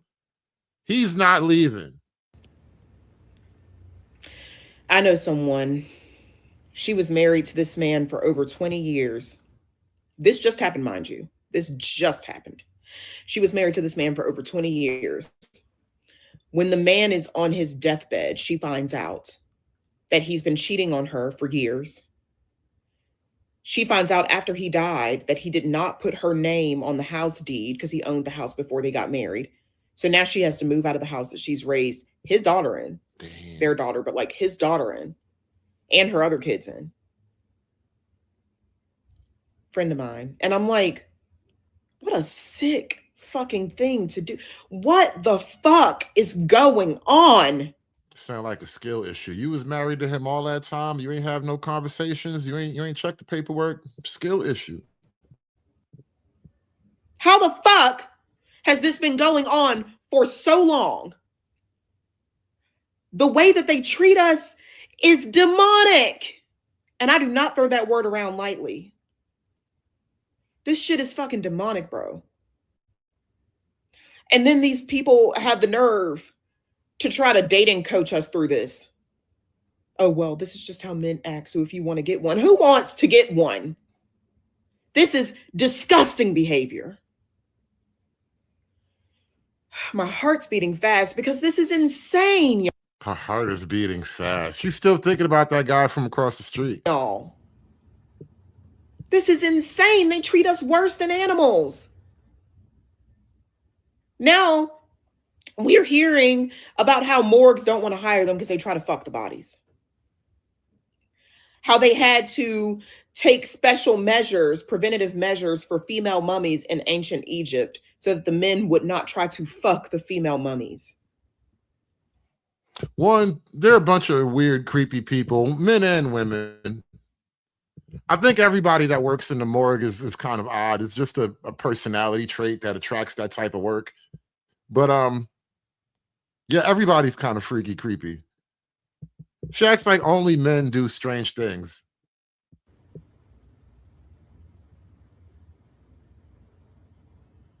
And you know, every week there's a new teacher who gets arrested for having sex with like a 14-year-old boy. Every week there's another one. Every day I wake up and I try to not stay committed to my hatred for men. But then every day I open up my phone and I learn something new about what they're fucking doing. They're taking women out on hikes, having them far out in hikes, and fucking abandoning them. What the fuck? What in the actual fuck? What in the actual fuck? And there's a name. There's a name. What, like a nature breakup? That would be wild. You go for a hike and then you just disappear behind a rock or something and y'all never see each other again. She just goes off with her life and you go off with your life. It happens so often that there's a name for it. Alpine divorce. Pretty much the breaking up of a relationship with someone due to abandoning them in a vulnerable state, where they would be in a predicament where they are so far out, they don't know their way back. They're not an experienced hiker. They're being taken on a very hard hike with a person that is more experienced, and they don't have any of the things that they would need to provide for themselves and have enough resources to be able to do the hike alone. I can tell right away that is a white man's crime. That is 100% a white man's crime. Because first of all, your average black person is not going all that far into the woods, all right? We mess around on the edges of nature. You catch us at the entrance to the park and shit like that. We're not typically going deep woods. You're not going to find us miles into the, whatever wilderness there is. You're not going to see moose and niggas in the same 20 square mile radius. It's not gonna work. I'm just saying this is definitely a white man type of crime. And is it even a crime? Like, he didn't even hit her or nothing. She just never came back from the wilderness trip. Like, she's still out there. She's all right. Last time I seen her, probably started a new life. Like, not enough water, maybe not even a fully charged phone, because they're relying on the person that they're with that is an experienced hiker to fucking facilitate them through the hike. And then they up and abandon them and then drive off. I've literally scrolled for 20 minutes. Yo, who did that? And so many women are like, oh yeah, we hiked the Grand Canyon. I had to hike 12 hours back. Who did that? I can't, you know how women lie. It was probably like one story that was made up in some tabloid newspaper and they all ran with it. Like, who really did that? I can't believe a bunch of niggas really did that. Like, there might have been one guy and it was probably an accident. He got drunk and forgot. Oh yeah, I ended up finding a fellow hiker that ended up having to walk me back to where the trail started because I ended up losing my way. Oh yeah, I ended up finding two women. You got lost. That was a skill issue. I ended up finding two women that were able to help me facilitate my hike. These men are not fucking lonely enough. The amount of just hatred that you have to have in your heart to go out of your way, because the thing about it is that's premeditated. That's premeditated. You're not going out on a hike with somebody that you claim to like, that you claim to love, that you claim to care about, and then just deciding through the hike that you're going to abandon that person. I mean, like, how do you really like abandon somebody out in the woods? Like, did y'all play a game of hide and seek? Like, how did that work? Did a nigga just start running really, really fast and you couldn't keep up? Like, how do you really get abandoned in the woods? I'm curious now. Like, how does this actually happen to somebody? Like, did the nigga push you over a log and you couldn't get up, and then by the time you made your way up, the nigga was gone? Like, how did you just get abandoned? How do it equivalent? No, you literally have done research. You literally have went out of your way to facilitate a plan where you are going to put a person in a harmful situation. And then not only that, to just go on about your day knowing that you did something like that to someone that you claim that you love, to someone that you claim that you care about, knowing that that person trusts you. Knowing that depending on how soon that this happened, that person might not even have a sign that you would even have the ability to be able to do something like this. I give myself a chance every single fucking day to not have rage. You know what's crazy? Women talk that choose the bear shit until you leave a nigga out there with the goddamn bear, and all of a sudden you're the bad guy. How? I thought women were choosing the bear. Let a nigga leave you in the bear's house and all of a sudden he's wrong. I thought the bear was a better option. I thought the bear wasn't going to do anything that the man wasn't going to do.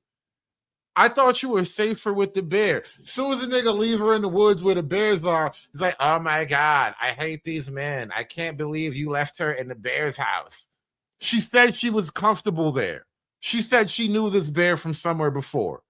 Towards this species.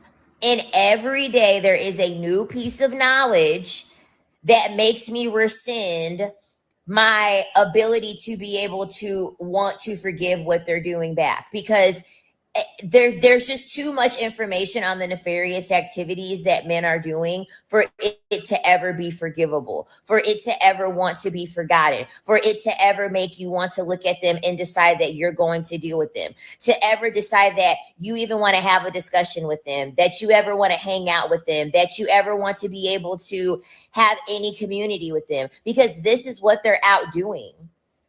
And then we'll sit here and blame women for not choosing better. They will sit here and blame women for not wearing the right piece of clothing. They will sit here and blame women for every single predicament that they've been put in without ever reflecting on the fact that all of these predicaments that women are being in, men are the common denominator and men are the common perpetrators.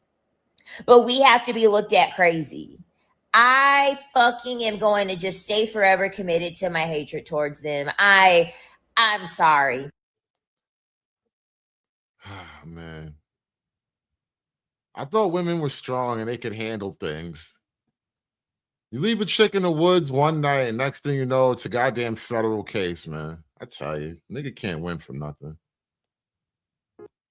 I want to talk about why I'm misandrist, and probably why most women are misandrists. First of all, let me clarify this. Misandry is not the same as misogyny, because women who don't like men don't like how men behave and don't like how men treat them. Men who don't like women, misogynists, or even women who don't like women, their dislike towards that gender is usually because they believe that men are superior. That's why majority of misogynistic women are like religious women who have this whole ideology of like submitting to a man. The definition of submission is literally yielding to a superior force. So you think that men are superior. You can look around you, you can see that most misandrists, including myself, we don't treat men like shit on a daily basis. We don't interact with men and insult them and put them down. We don't disrespect them simply because they're men. But what we carry with us is the memory of what men are capable of and what a lot of men think. The system, the patriarchy that has been conditioning these men to think the way that they're thinking. And that is what we hate. That's what we don't like. And dare I say it, it is majority men. Because if it wasn't majority men, you would see a huge change in this world. You would see a lot more respect towards women. You would see a lot more men coming to the defense of women. You would see a lot more men protecting women.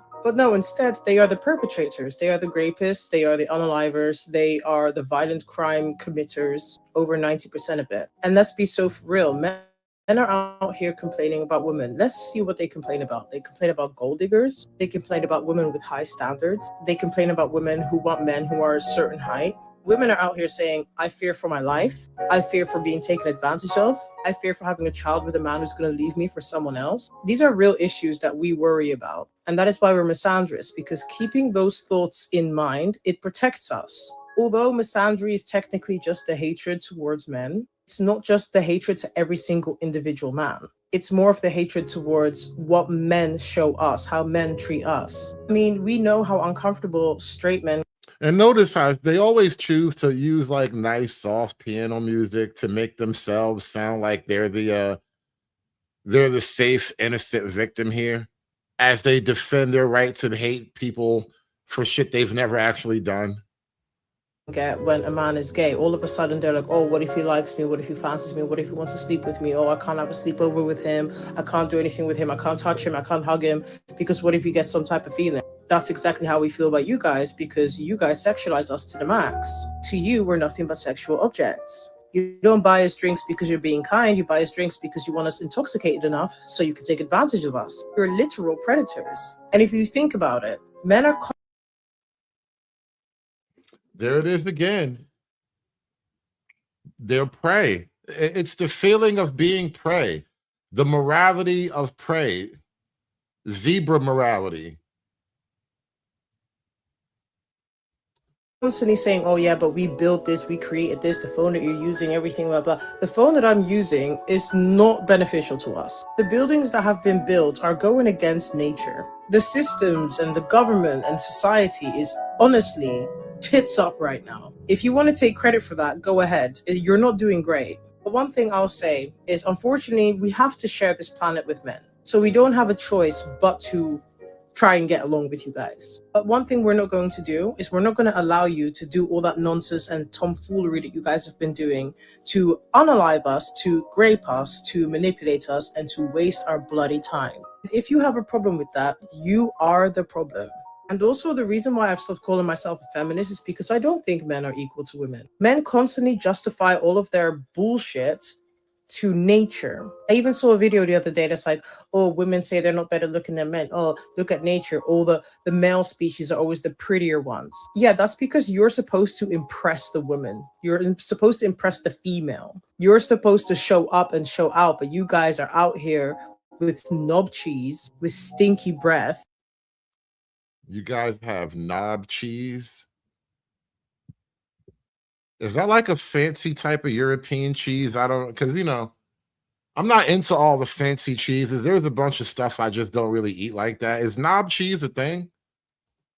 Out of shape bodies, no money, no ambition, no career. And then you wonder why women don't pick you. And then you get mad and say, oh yeah, they only want the top 1%. They only want someone who earns over a certain amount or looks a certain way or is a certain height. Well, no shit. Are you, as a man, are you going to settle for a woman that you're not attracted to? No, you're not. Funny enough, a lot of these women are actually capable of doing all these things themselves. Apart from, of course, the height, they can provide for themselves. They can look after themselves. They can make enough money because of the recent freedom that we've been able to get. So yeah, I will always loud and proudly say I'm a misandrist, because it's not like I hate every single man.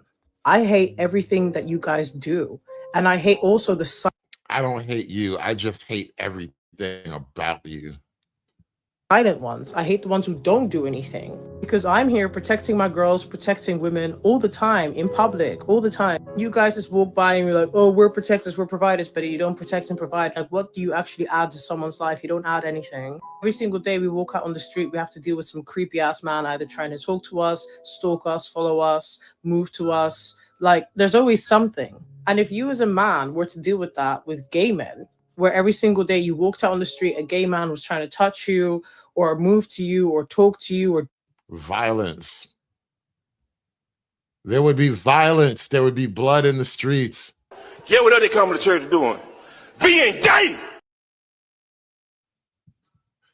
Straight men don't really respond well to that type of behavior. And again, you know why? Because as men, we're not used to being prey. We're just not used to being prey. Women inhabit the world as prey effectively. And so that it creates a radically different psyche in the female versus the male. And shout out to True Hype with the 5-ball. He says, she is right about the phone being less beneficial to her and other women. They use and don't build anything, only complain and compare between. Fake. Big facts. They just consume resources. They have no idea about what the resource actually consists of, where it comes from.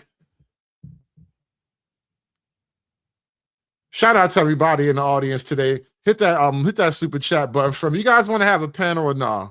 Give me the money. Give me the money for all that I would do. Give me the money.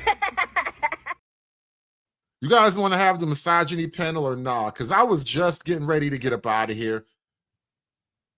Let me share one other gem. This is like, apparently this woman was like the new Bachelorette, and then they figured this is not a good woman to make the Bachelorette, so they canceled the whole season of Bachelorette because of her. Yeah, look at you. Look. Yeah, look. This is called physical abuse.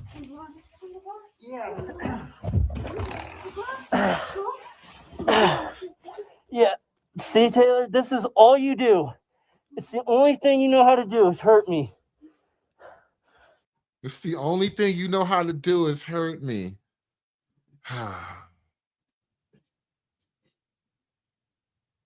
I had some ideas about the show today. I was thinking about which direction I wanted to go. There was some other content I was looking at.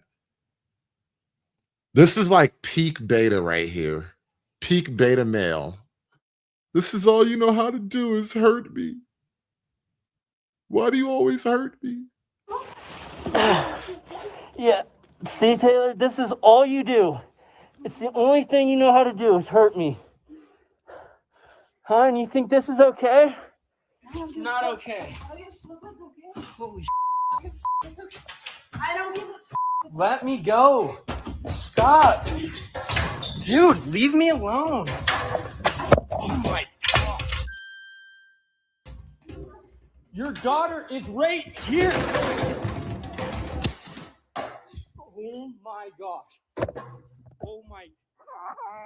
You're You no, did no, you.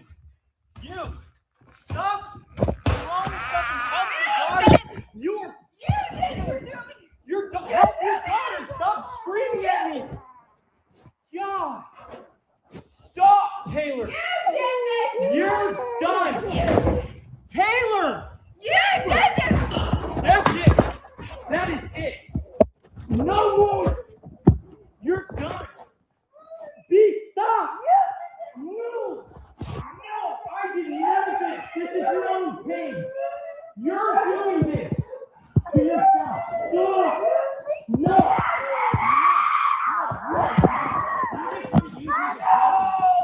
I'm done taking the blame for you. Yeah, I'm sorry, Indy. Taylor? Get the out! I'm done with you. I'm done. Stop. You're the Taylor! Yeah, Dakota! Your daughter! You're screaming. Your daughter just got hit in the head with a metal chair. Because of you? No, you! Go and help your daughter! Now! Help your daughter, Taylor! Oh my God! If you throw another chair, are you okay? Taylor! Get away from my daughter! Get away! Then help her! Stop doing this! You threw me. Get the Dude, think of your kids! Gosh! Me too. My daughter. Damn, my kids. I don't care. I love your kids. God. Yeah, I do. I freaking love them to death. No, yeah, I don't care. Look what you're doing to me. No, nobody deserves it. You're not okay and you're drunk. Go answer. Dakota. I will. What? Oh my gosh. Shut up. Taylor, stop. Shut up. Stop. Oh my gosh. Nothing. She's hammered. It's So is he. I'm sober. But dogs have got me sober. Taylor, stop. How about we separate? Taylor, you need to just calm. You threw it at me. Hey, Taylor, stop. Yeah. So even when the police showed up, she couldn't keep it together. That poor guy. And I shout out to American Man with the $20 Venmo donation. He says, buy yourself a cashmere sweater. I have several. It's amazing on the skin. You know the problem with cashmere sweaters? They cost a lot of money. It costs a lot of money to bring the real. Yeah, we don't care. You're talking to the Rolex wearing, diamond ring wearing, gift stealing, wheeling dealing, limousine like jet flying, son of a gun, the biggest star of them all. It costs a lot of money to bring the real world champion on location. Only an Arnie and Ricky. We do it better than everybody else. Don't wrap me up. No. Oh, what's going on, Hype Man? Well, welcome to the stage. Man, you know what's crazy, man? And I don't know if I sent it to you, but Emmanuel Acho had another clip. You know what I'm saying? And he was talking about he was hired to be the host for this particular Bachelor season. And do you know he is in the ABC family? That's why he was like, narrowed down to be one of the 3 hosts. Mm-hmm. And he had to do multiple background checks. They knew about this chick. They started production. Most of the show was in the can. Now they're gonna have to fire a bunch of people. I don't know if this chick is even not divorced. I don't know if she's divorced yet officially. You got to think, like, we're at a point now that they're willing to overlook all of this stuff, all the bad behavior. This was actually known. The producers and all this stuff, the people that cast, they know this. And because it's $2 million an episode for that show, think of all the people they're gonna have to fire. So they shot the whole series, the whole season already. For the most part. Yeah. They might not have got to the finale or whatever, but they got most of the stuff that's in the editing process. But they have like 2 episodes in the can, and 2.5, something like that. It's truly fascinating, man, to see how much you had to F up to find out in this particular situation. Because, like, you got to think, like, each season of the Bachelorette, the Bachelor, the male version, is a spinoff of the Bachelorette. And then they use that, like, goodwill or whatever to, like, generate eyeballs on the man, the runner-up, if you will. He's like, oh, this is the Bachelor. And now they have to start over from scratch. This is a super costly mistake.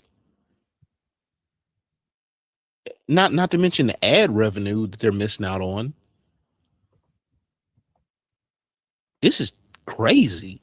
Well, I mean, because they've already shot so much footage, I feel like, I understand where they're coming from in a sense of it's like a sunken cost already. We put so much money into it. They thought they can kind of like sneak out there and get it out, just get their money back, recoup it somehow. Because that's just business. So you want to recoup your loss and whatever, your investment. But yeah, it makes you look crazy. You know how they say, like, the cover-up looks worse than the crime now. Hey, and like another thing too, man, like she was on some Mormon show.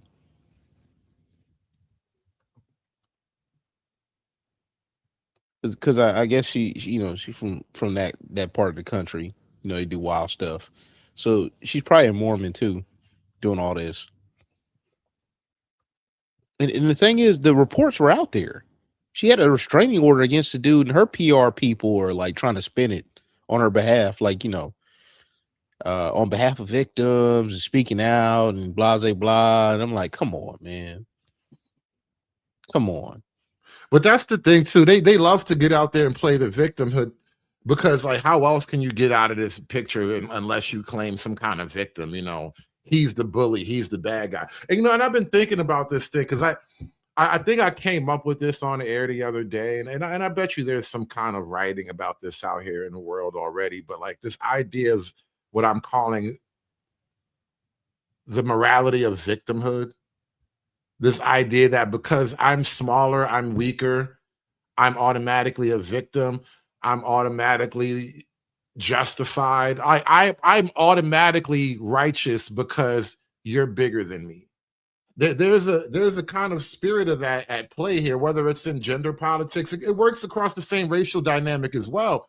I mean, it works across racial barriers as well, but I'm noticing that what I'm calling a morality of victimhood. And shout out to Mr. O with the $10. He says, she hates me, but my money loves me. Hashtag Ric Flair, hashtag 304's mad. FD Signifier drops, please and thank you. I got you right away. Where's my man Signifier? But I want to address this simping allegation. Do I simp for black women? Yes. I love black women. I don't like y'all niggas. This is an easy decision to make. Sorry. Hey. Hoes mad. Hoes mad. Hoes mad. Hoes mad.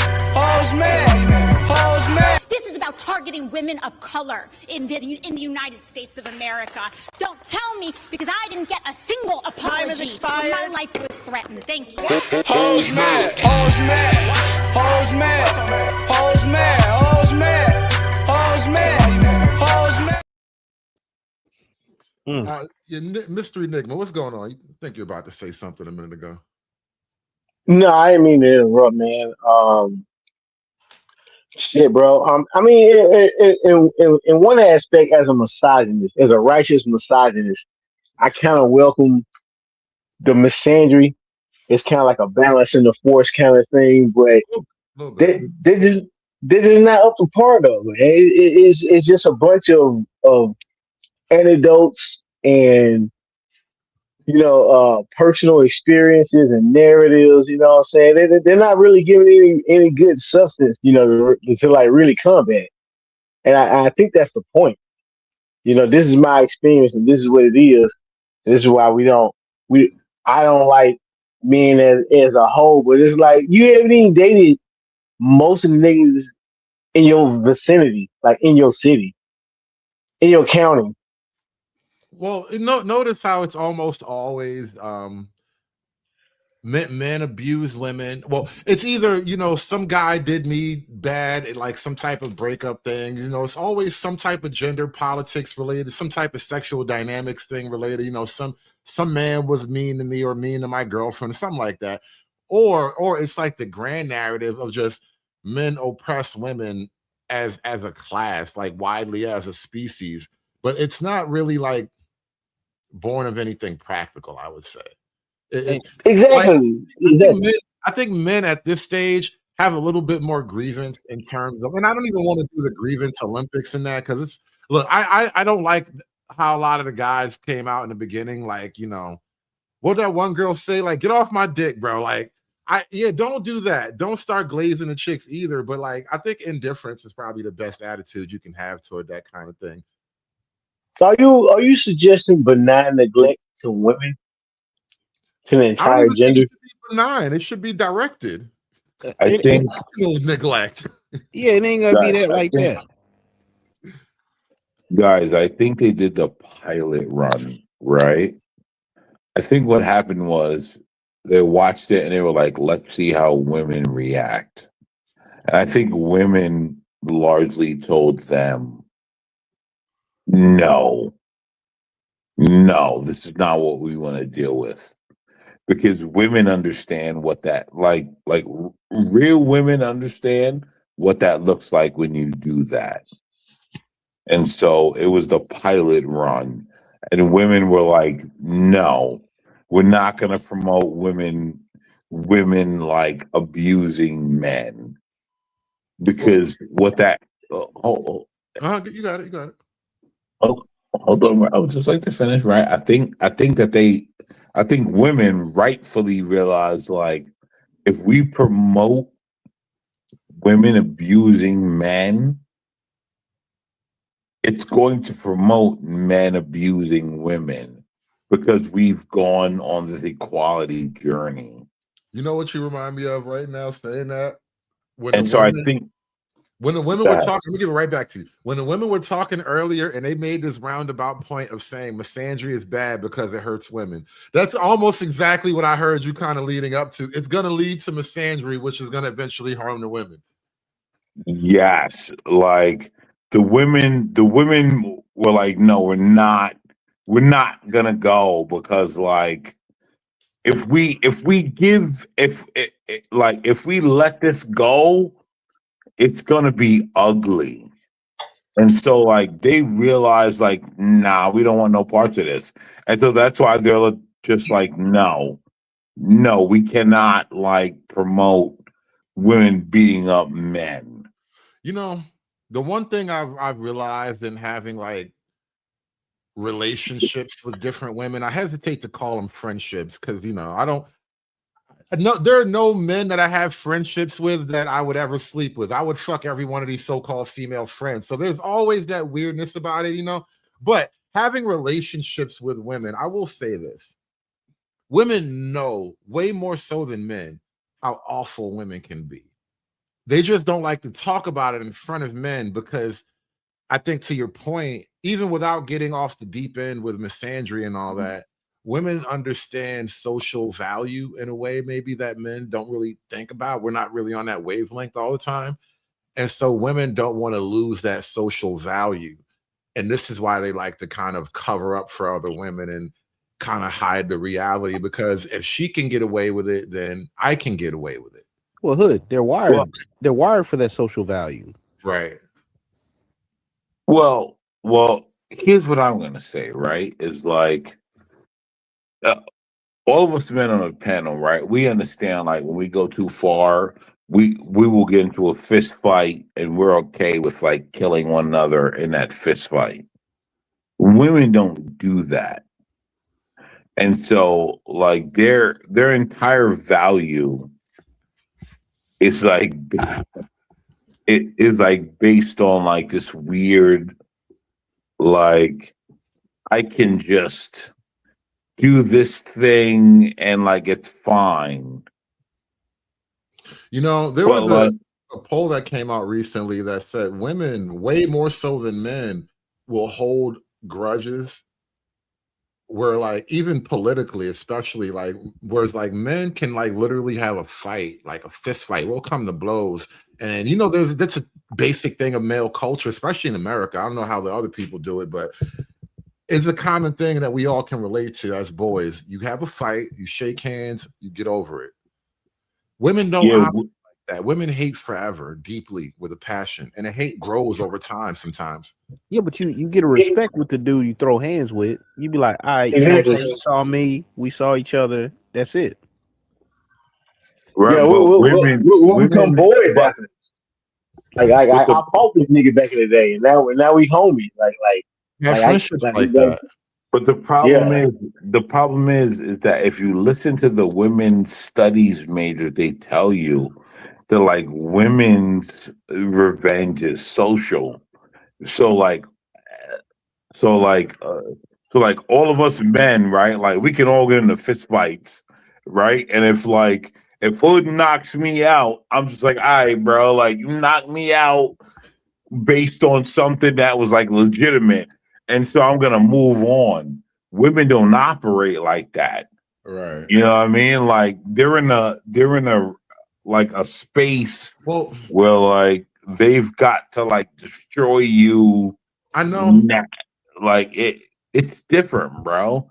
And that's why I'm saying like it makes sense as to why like it's all become feminine.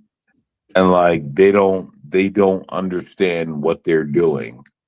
Well, I mean, that I don't buy. I do think they understand what they're doing for the most part. They may not understand every single consequence that's coming down the line. Like chicks may not understand that if I say something crazy, eventually this boy gets shot behind it. Like they may not see that pattern of these events, but they understand that they're causing an event. Like they know that they're creating a problem. And so it's not that I don't think they do, Hood. No, I do think they understand that they're being problematic. Like I said, they may not understand the full extent, but they know when they're being problematic. Bitch, you know when it's your fault. You just don't want to carry the weight. I don't think I think you're giving it too much credit. I don't think they understand that. You know to operate under understanding. No. It's a different level though, mystery. Yeah. Like, if you look at those dating shows, right? One of the popular questions that come up now is like, what's your toxic trait? And them chicks, to a T, know something about themselves is toxic. Right. So they know deep down. They playing like they don't.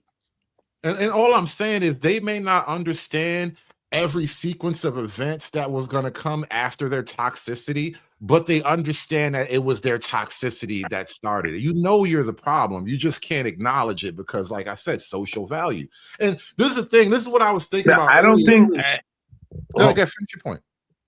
I'm sorry. I disagree with you guys. I don't think women understand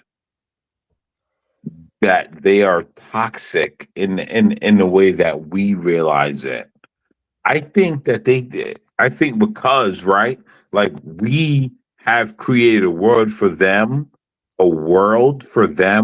where like they don't have to understand their toxicity. I don't think they understand it. I think they just are living in a world where they're just like, oh, everything is great to me.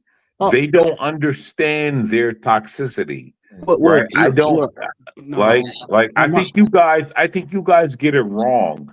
They do not understand it because they do not understand the real world. Here's why I say that, because they do not understand the low level threat of violence. So like all of us understand, right? There's a threat of violence at the end. Women don't understand that. There's no point where they realize there's violence at the end of this. Yeah, but they don't understand that. American man. I think you fundamentally missed the point that they don't operate under understanding. But it's like well, here's what I would say. There's levels to it, right? And on a scale of 1 to 10, men operate anywhere between 8 and 10, and women operate between 1 to 3. You know what I'm saying? And if she had good guidance, she can probably be somewhere in the middle. And they have no clue about violence, like escalation, all that stuff. That's why they're so apt to use force multipliers. There's a story going around where some chick, I seen a picture. I don't know if it is a chick or whatever, but she looked Latina. She popped up on her dude's mistress and beat her to death with a tire. Ended her with a tire iron. And that's another woman. And you're gonna tell me that she didn't understand that she was inflicting pain upon another woman? No, I think you guys are misunderstanding. Well, in that case, right? I'm not gonna say you guys because I think that's unfair. But like in that case, that's the crazy chick that like beat the other chick with a tire iron. But like she thought. Here's the thing: did she realize she was going to go to jail forever for doing that? She didn't care. Exactly. Yeah, they operate on a No, I don't think. wavelength. But the thing is, right? The thing is that I think she thought that like she would get away with it. Nah, she didn't care. That is a perception. She wasn't thinking that far ahead. She just thought in the moment. In the moment, she wanted to eliminate her competition. That's what she was thinking. Women live in the moment, so I will accept that. Hold on, Ryan, you were trying to get in there. Yeah. No, I've seen, kind of 2 generations, if you will, maybe 3, just 2. Back in the day, and also, like I said, I've just been out in social settings because it was my job to observe. And a lot of times the girls, when they fight, they're fighting for humiliation. And we're talking specifically, well, I want to generalize, but I think we are kind of focusing on is Black women. But and my mother was one, and she was always ready to fight somebody, always ready to fight somebody. You know what I'm saying? So she, in a lot of places, she was the embarrassment, right? Because I'm looking at her kind of like, this is not that serious over it, but she just wanted to fight, irrespective of the consequences. I ended up in a we used to live in Las Vegas, and apparently there was something with the landlord. It's too young to really understand, but I do remember some things. And she wanted to picket the landlord. Now, mind you, this is early 70s, just right after the civil rights movement, right? So she wanted to go outside and picket. We're out in the middle of Nevada, picket the landlord. Well, guess what? What I witnessed was she knew what was going to happen. Me and my sister were in this hot ass car in the middle of the desert. She's picking a fight, basically picketing, and the cops roll up. Well, she wasn't going peacefully. So I remember her being taken down by 2 white dudes, right? Not that it matters if they were white or black, but this is what she was up against, right? And I enjoyed my stay in that little monastery, to be honest. It was peaceful for me. But most of the time, because women operate on a social platform, an emotional platform, all they're trying to do is rip the clothes off. Who gets to show the titties first? Who gets to make the other person naked in front of everybody? Embarrassment. Remember Game of Thrones, shame, shame, shame. That was the whole thing about, right? But then we get back to this newer generations where there's video upon video upon video. In fact, today I was at the freaking Asian supermarket. Now, a lot of Africans frequent that place. Well, it's kind of narrow in some spaces, and I turn around, and thank goodness I did when she did. But here's comes this African woman with a wide booty ass self, just barging ahead, didn't say excuse me, didn't say anything. And I was this close to saying something, and I said, what, I'm with my girl who's not really into those kind of confrontations, because she's going to take it there if I say something, just because I know, right? So I think, in closing, I think, yes, nowadays they operate under the blanket of what greater society is going to look at. I can get away with this because I'm a woman, right? And then, they may find out the hard way they're going to hurt somebody, but I don't know. My mother went to jail too many times. My cop buddy, my gym mate, actually had to arrest her one time. Wow. And he comes to tell me, yeah, man, he comes and tells me, he's just like, yo, man, that was your mom. I'm like, yeah. And she goes, yeah, I see why, because I didn't deal with her back in my late teens, early 20s. I'm like, no, this is what I'm talking about. So she's fighting my gym mate, cop buddy, who is on SWAT. So, this has been my observations. Women fight from an emotional standpoint. They fight from a position of, they get in confrontations from a position of protection, because most of the simp males will be like, oh my God, that's just a woman. She ain't gonna do nothing. She didn't mean it. She's emotional. No. Not other countries don't tolerate that stuff. Hey, what's funny? You know how they say, what, courage is contagious? So's cowardice. And so's other things, right? So like the social anomaly, so to speak, that we're seeing now, where the women think, oh, I'm just like going to throw hands with a man, and with all the propaganda and all that stuff, it's been like slowly creeped into our lexicon, if you will, or zeitgeist. To where, like, I remember back in the day, like, people laughing about, warm grits getting thrown up on a man. Oh yeah. You know what I'm saying? Like, like hot sugar, boiling water. Like, this is not new. But because those people got away with it, more people think, oh, I'm gonna get away with it. But at the same time, they're preaching to the young boys equality. So you know what happens now? It ain't just take it. They're like, you know what I'm saying? Like, hey, all the women complaining about not being able to get food dates now. Well, they let me just interject. taking it. I want to throw something at you guys real quick. It's something I've been thinking about, and I brought this up before, but I haven't really laid it out in front of a panel here. I haven't laid it on the table, so to speak. But this issue of morality, like earlier when I was saying, like, is it possible that women are just not good people? And really, I guess what I was thinking about underneath that is, like, if you don't have the strength to actually do a thing, then are you truly moral for never having done said thing? Because, like, I look at women, and they're not good people, bro. I can't help but to feel like if women had the strength to actually beat men up and abuse them and all the things, all the horror stories that women accuse men of, I genuinely think a lot of women would do these things if they had the strength, where men naturally have the strength to abuse and oppress women. And by and large, most don't, especially in the Western world. I know when you get outside of the Western world, things get dark and there's like a cliff in terms of civilizational behavior. But when it comes to like these Western women, white women, especially in the West, you're mostly complaining about third world savages.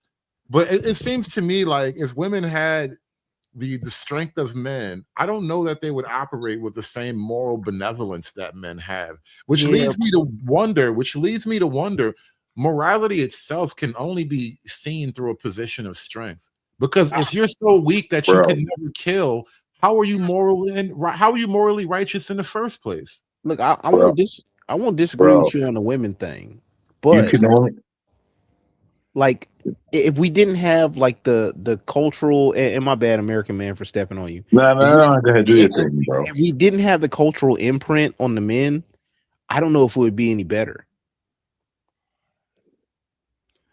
Well, it used to be. I would say. Go ahead.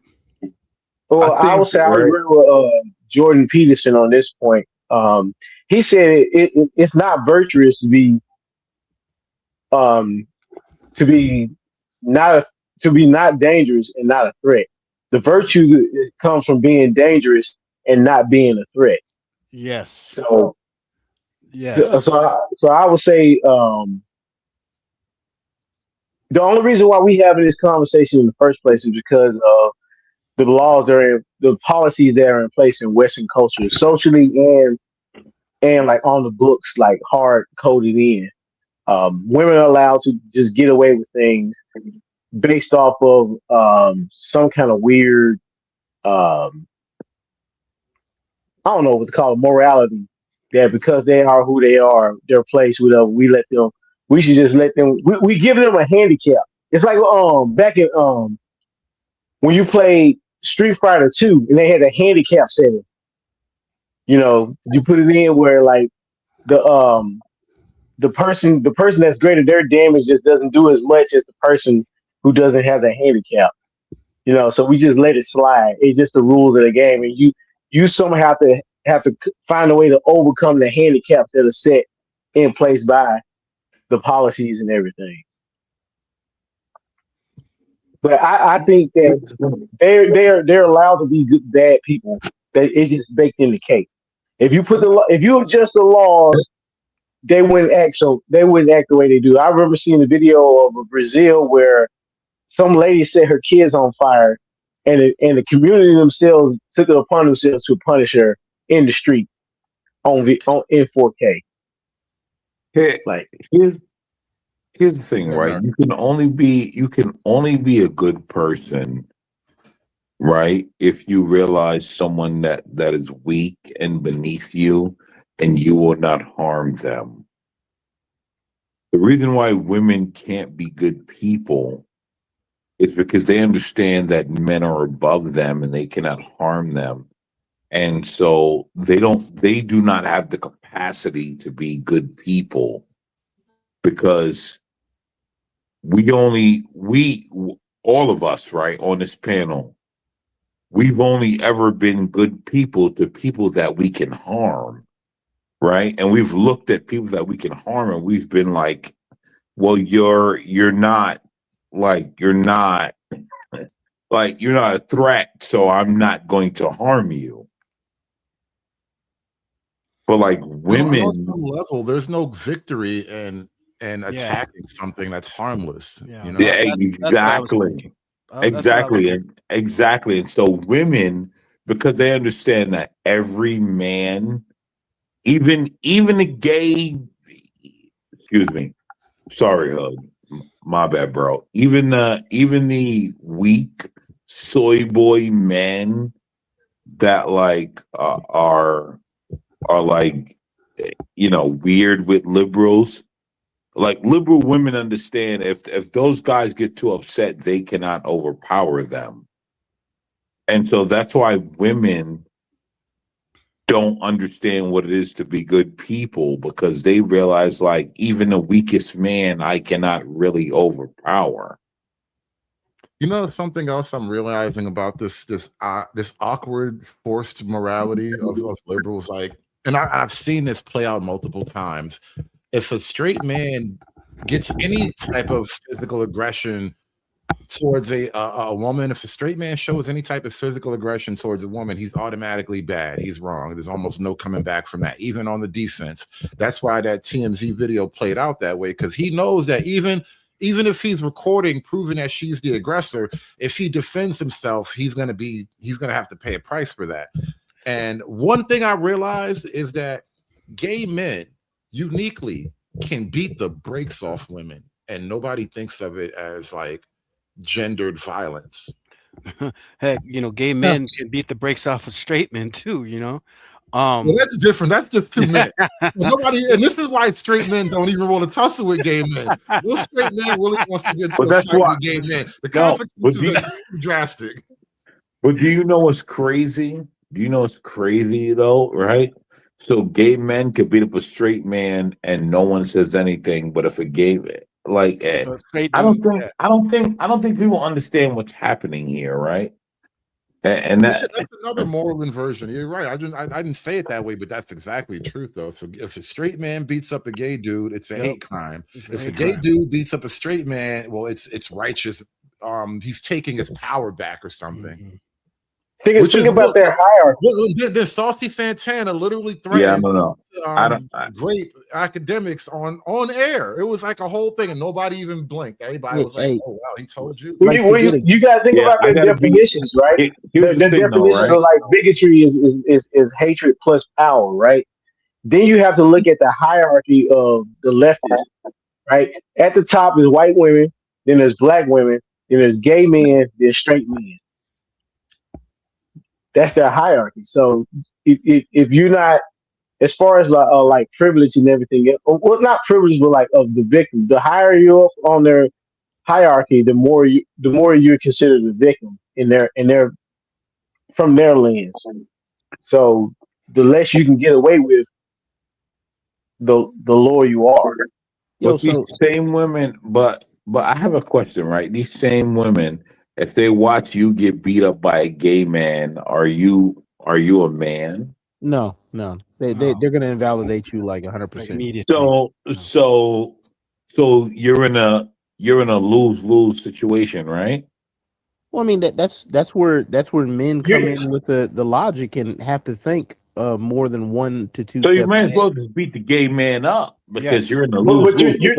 you're talking about is called dominant instinct. That's why I don't listen to black women. But they have an issue with your natural dominance instinct, though. At the same time, right? They look for any excuse to dismiss or write off your instinct.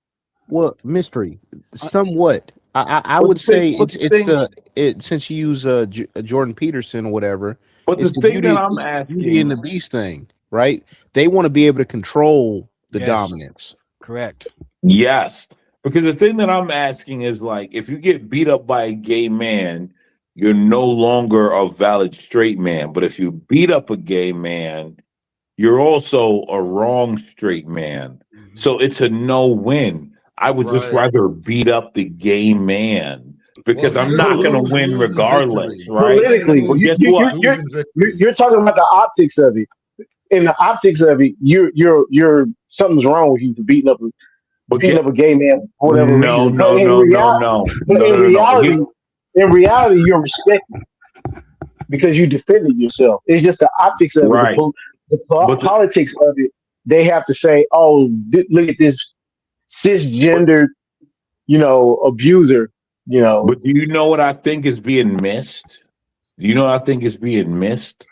What they're saying, right, in the underbelly is that 2 men have fought and you got beat up by a man that we say is a man, but we don't really look at as a man. Like, there's a lot of things happening there. That's right. true. That's the truth too. Because you notice how women will always have gay friends and promote gay culture. And you know what I noticed? Even gays themselves do this. Gays will denigrate another person as being gay, as if you are dragging a person down to your level now, which is a clear hierarchy. Well, can I give But you don't. But in their realm, you don't take fallacies, so that makes you less than. Let me give an No, anecdote. it actually it makes you more than. Think about what if a gay man tries to call a straight man gay, you are implying that you're dragging him down to your level now, right? Because you wouldn't be saying that to him unless it was meant as a negative. And if Correct. it's a negative, But that why- means what does it say but why about is you it- now? But why does that gay man have that authority? What about him separates you from a non-gay man? Well, that's like the whole weird like liberal culture that's trying to invert the morality and Well, a just gay basic man doesn't have morality. authority. Right, A he gay doesn't, man but doesn't he's have trying authority. to. They're supposed to be a protected class, you know. Right. I don't give a fuck about none of that. Gay men don't have authority. Understood. I understand you don't give a fuck, but the outward laws, that's what it is. But to answer your question, that's really what it is. Though. It's there's a legal system, not a moral authority in play. And again, because moral authority actually has to come from strength. And it's But if it's that's moral why I laid out on the table earlier, like just thinking it through, like because even the gay community largely comes from a position of weakness. But it's not a moral authority. Do you want to know why it's not a moral authority? Because if you get beat up by the gay man, no one goes to your morals. No. Let me give this anecdote again amongst men, right? I had so many years ago, I had a ring fight up in Canada, and I didn't know who my opponent was other than the Canadian, the Canadian gym we were going up against. So I didn't know who not until I got to Canada and I kind of saw who the other Hey, team which was. Canadian gym was it? Because I heard Joe Rogan talk about a Canadian gym today. Oh my gosh, that I was can't- lit. I can't remember. So this was in Thunder Bay, and then I had one in Winnipeg. There's one with Duke Rufus, I believe. Maybe Winnipeg. I'll have to look it up, brother. I forget. Yeah, go ahead. Continue. But yeah, so the guy that I fought against had his other arm, I think it was his right arm, was as long as his elbow. So he was basically either born that way or had an amputation. Right. But he was in the ring. He wanted to fight. And so that was my moral dilemma.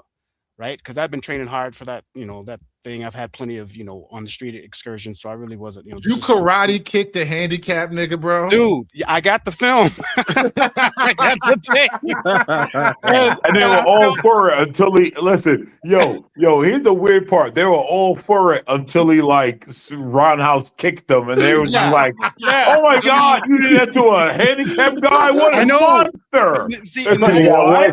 Exactly. So that's the exact what we're talking about. I'm thinking breaking on a masculine one-on-one level. As far as I know, he had his girlfriend because in the film, my girlfriend was standing next to his girlfriend, and they're both cheering. And I'm just like, I'm not losing to this dude. I'm not doing it. There's no fucking way. Hey, turn up, turn up, real.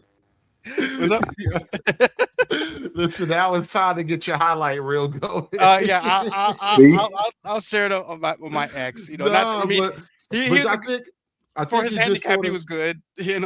For your even in your anecdote, you're kind of reinforcing something. Like I said, I was just kind of working this idea out on air, but I'm really starting to see that morality, it comes from a position of strength. Because look, nobody would have looked at that handicap dude some way had he to kicked you in the chest and knocked you out the ring or something like that. But Right. you kick him in the chest, oh my God. I'm like, look, that was the first thing I said. I cut right to the chase. Oh, you beat up a handicap nigga. Oh. You know what I mean? Like, I went It's right like to it. it's like what I said about the Street Fighter 2. He had the handicap, so you have to find a way to overcome the handicap. It's like, oh, you did that. But the other guy, like, yeah, nigga, you ain't got no handicap. Like But you got that's why- everything going for you. Yeah, But that's why, right? When we look at the chick that like beat old boy up, right? When we look at the chick that like beat old boy up from Bachelorette, You realize like everyone decided to get rid of it. Do you know why? Do we understand why everyone decided to get rid of it? There was no way to Money, refute bro. that she was he was the victim. Yeah, yeah. Like Yeah. because it's video evidence versus it's like the Ray Rice situation. As soon as the video comes up, it's way worse than whatever the allegation is, or even if Yes, it's on but paper. yes, but also right, like it broke through too many shields that like America can't deal with. Like it broke through too many shields because it showed like, yo, this woman is abusive and this man didn't do anything. We spent billions and millions showing that like men are just the worst abusing women.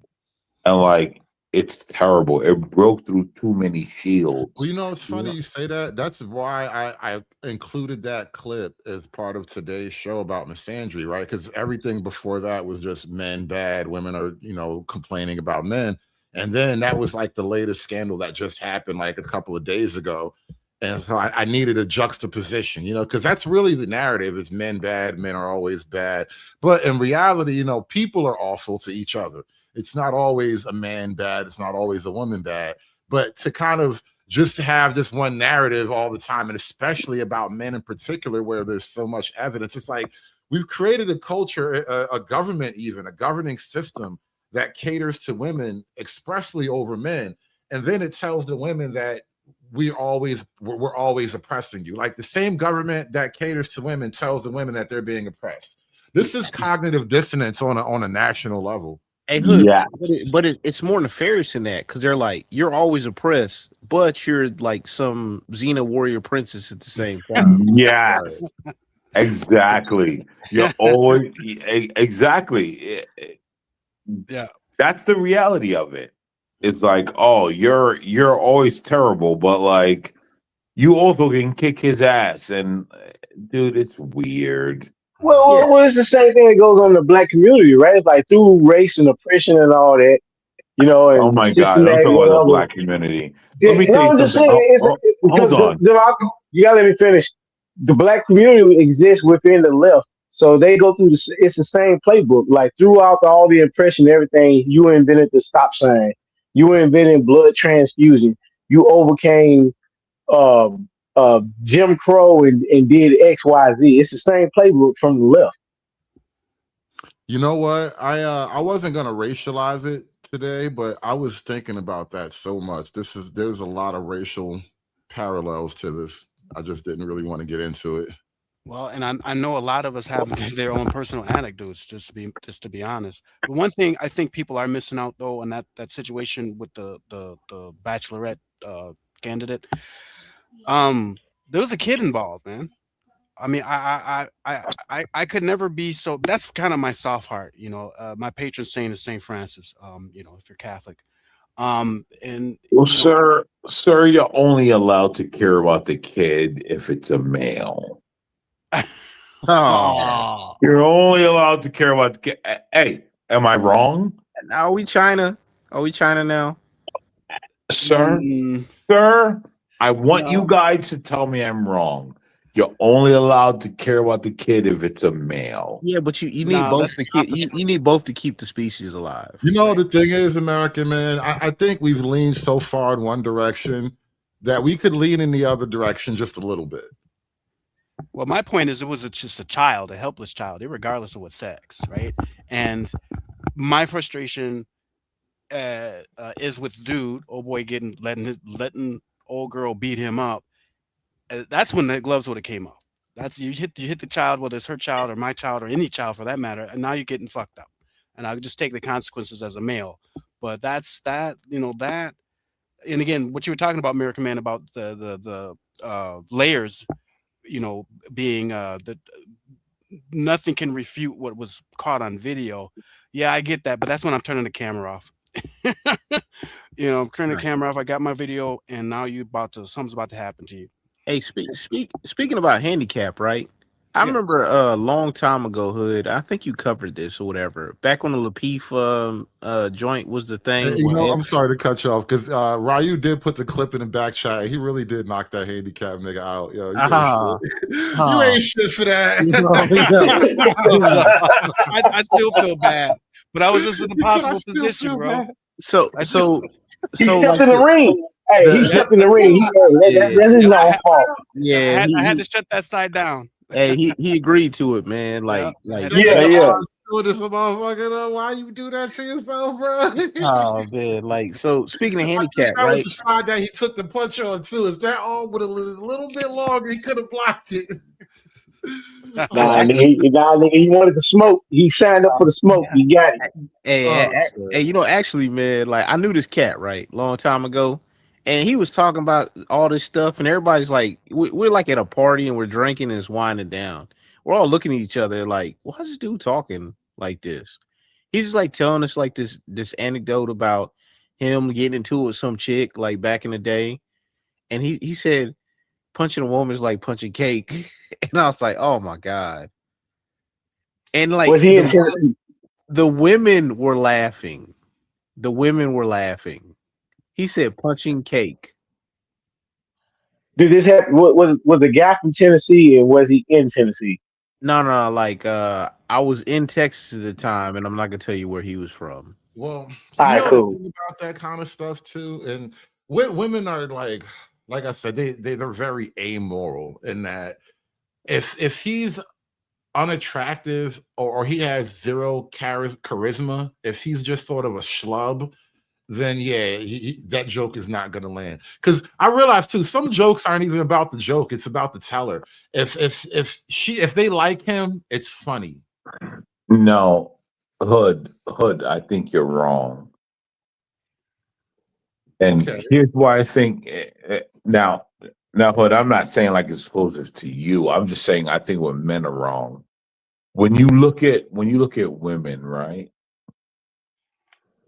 How many times have you seen women smile during abusive interactions that like we would never smile during? You mean when she's the victim or the aggressor? When she's the aggressor or the victim. Have you ever seen them smile during interactions? I mean, like yeah, on both sides, yeah. Here's the thing, right? Women smile during women will smile during interactions that like we will be like, I don't want to smile during this interaction. I'm actually disgusted. But they will just be like, they will smile. It's exciting. That should tell you something. Well, why are they smiling during an interaction where you're like cringing and you're like, I don't want to be a part of this? And it's just like, yes, more. Remember earlier when we were disputing over how much they know?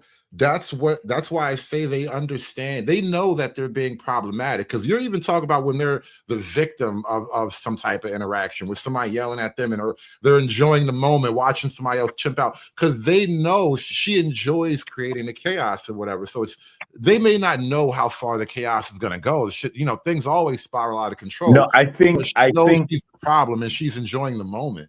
No, I think we're giving them too much grace. I think that they're smiling during the interaction because that's who they are and what they want. Yeah, but they want that weird, like nihilistic. I think we're agreeing now. Yeah. That's the same thing the Hood just said. Shout out to dirty folks who ain't here or whatever. Professional fight promoter is what he says all the time. Right? Professional fight promoters, right? Thank you. That's what he says, right? They smile because they love it. Like they want this nihilistic, weird place. So they may not understand the gravity, but they at least at a lower base level know what's happening. Well, as long as it's not happening to them. Yes. It's all about them. You know what I'm It's saying? it's them directing the rage, the anger, like Yes. all that stuff. Right. It's them taming the savage beast, if you will. Remember when I was asking about little girls playing with baby dolls and whatnot? And I think from a psychological perspective, I think I read this or heard this somewhere. Like girls are learning from a young age. And so even in moments like that where you're talking about her like maybe smiling as if she's enjoying it, don't discard, the joy of manipulation. She manipulated you into losing your shit or whatever. Like there's a kick in that too for some people. It's evil from the depths. But now, guys, we're gonna shut this down in a few more minutes though. Any closing thoughts we want to get out before we get out of here? Like like to like your earlier point or whatever, messing or beating up something that's like helpless, or Ryu taking paws, old boy only got one paw. Like cats be like, hey yo, man, should I even do this? Like, you know what I'm saying? If you got some kind of substance about yourself, you're like, man, I don't really want to do this. But then you better not lose because your homeboys will clown you for the rest of your life. Exactly. It's like fighting a bitch. Like, do you want to get his ass whooped by a female? Right. That's the whole other conversation too, right there. Like this is also like all jokes aside, like there are a handful of girls out there, especially if you've been around like the projects in the ghetto. Every now and then you see a chick whoop a nigga ass, and you would just wonder how you let that happen to you. And one reason why you can lose, not taking it serious. Listen, I promise you, and I need any woman to understand, I will fight you like a nigga. I will fight you with all the gusto. I will treat you like a 6-foot killer. I swear to God. Just so there won't be no discrepancies on the outcome. Because I can take one L, but I can't take that other L. Like I can take a 6-foot nigga beating my ass. I can't take a chick beating my ass. You know what I mean? It's like, and again, because you're expected to be bigger and stronger, so you're supposed to win. But then when you win, you're still wrong. It's an awkward situation. This is why you should avoid it for the most part. Right. Well, one thing I always think about when you watch these videos and the bystanders like, you can't do that, that's a female. I'm like, look, tell that to someone who is on patrol in Iraq, Iran, Afghanistan, somewhere, and a chick pulls out an AK.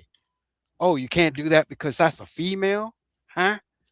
So somehow I don't get it, bro. The dude that's yelling, that's a female. That's the nigga that you're gonna have to punch in the mouth. Oh yeah, absolutely. Oh yeah. Right. He gotta go first. He's got to go down first. I'm telling you, because he's presenting himself as the solution. But this is why you got to run through certain scenarios, and including like very unpleasant ones in your head. Yeah. Or else you'll be Reginald Denny whenever it happens. You know what I'm saying? You gotta be like, yo, and for those who don't know, Reginald Denny was the trucker back in the Right after Rodney King, yeah. The Rodney King stuff. He got pulled out of his truck, and I'm not sure if they ended him or what he lived. Okay, yeah, well they beat him up really, really bad. Yeah. He must have had brain damage because he was on TV afterwards. Like, can't we all just get along? Ain't no way in hell you put me on TV after that. Oh, you talking about Rodney King?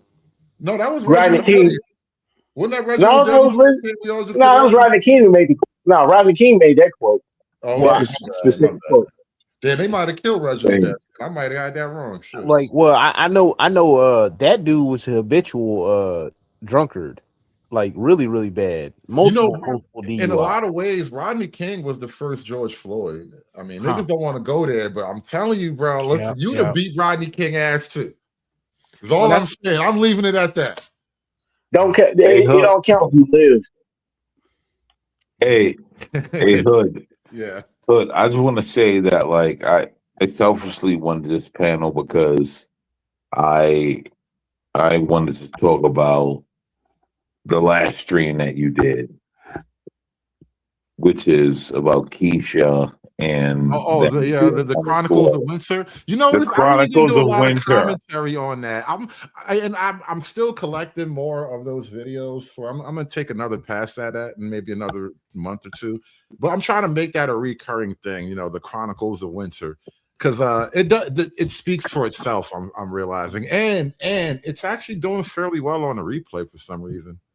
But the Chronicles, bro, the Chronicles of Winter, like book.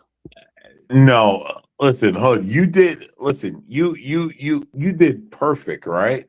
The thing is that I wanted to have a panel of it because I don't think black women realize like the Chronicles of Winter is not what they think it is. It's literally like the earth healing itself. I tell you what. And it- We'll come back tomorrow for that one. Hey, you know, Wait, why did you laugh at me? Wait, Hood, why did you? No, because you said it's the earth cleansing itself. That's a little bit dark. That's a very grand scope. You sound like the flood's coming, or maybe you said it'll be fire the next time. So that's what I hear when you say earth cleansing. I think biblical things. I thought he was gonna say there was like a sinkhole opening up underneath the feet. That's what I Again, thought he that's was gonna something go. biblical too. Yeah. But either way, if you want though, because I don't have any shows planned. I don't have anything on my mind, so we can probably retrace that one tomorrow if you want. And Hood, let me. Dude, please, because like there's so much that I realized that I'm just looking at. I'm like, wait, the Chronicle of the Winter that Hood did, right? It was no one here to just like go through it. I'm just like, wait, what?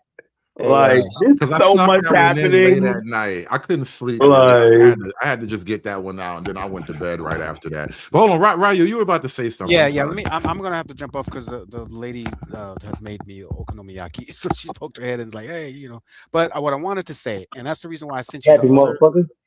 What? We jealous, bro. We jealous. What were you about to say?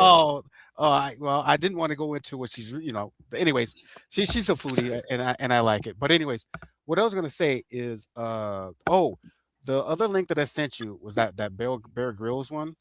That both ties into the Winter Chronicles of Winter, and then also with what these silly broads was talking about, while they're using everything that men built to get to spew their little tirades off. Because at the end of the day, once the lights go out, like you said, biblically speaking, and it has happened in recent history, floods and tornadoes and things like that, you don't hear him say too much, right? And then that's also kind of one of my purviews is just like, I'm not taking you along as baggage if you can't at least skin what I kill.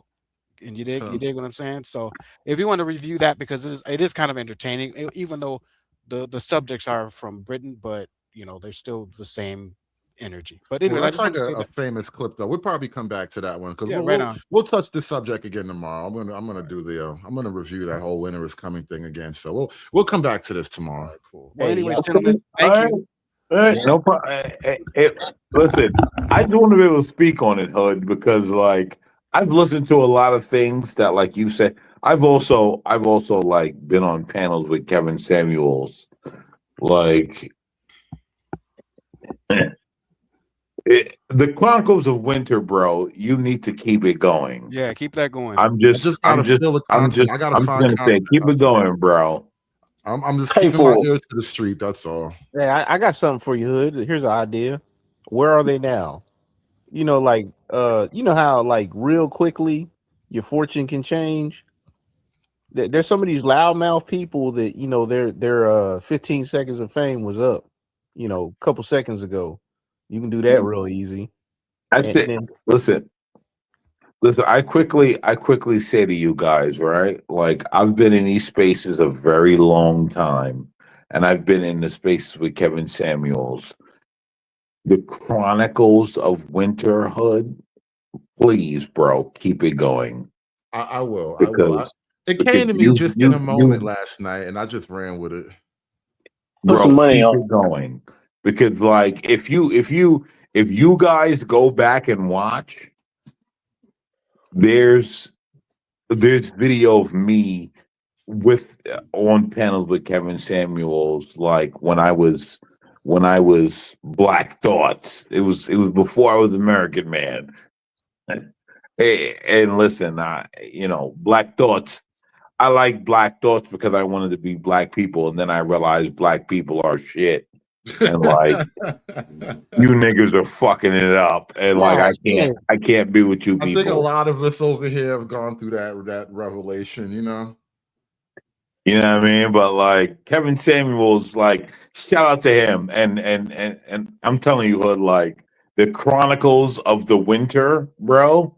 You're correct. It's fully upon women, and I knew it was coming.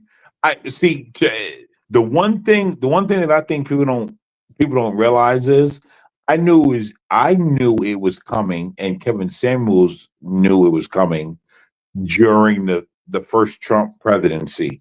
We saw what was happening. Well, I mean, now I could give you. Go ahead. Sorry.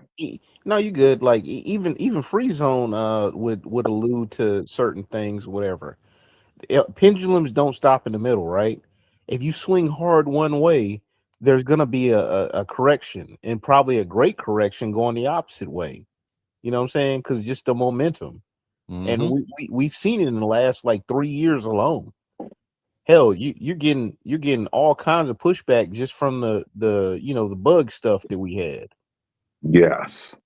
Yeah, the pushback is full swing. So we're gonna pick all that stuff up, and yeah, I gotta let the content come my way. It's gonna take a couple more weeks. Plus, you can't do it every week, so I'm gonna space this one out. Maybe in another month or so, we'll come back for more Chronicles of Winter. But I do like the topic, but I gotta shut this thing down. It's about time for me to get up out of here.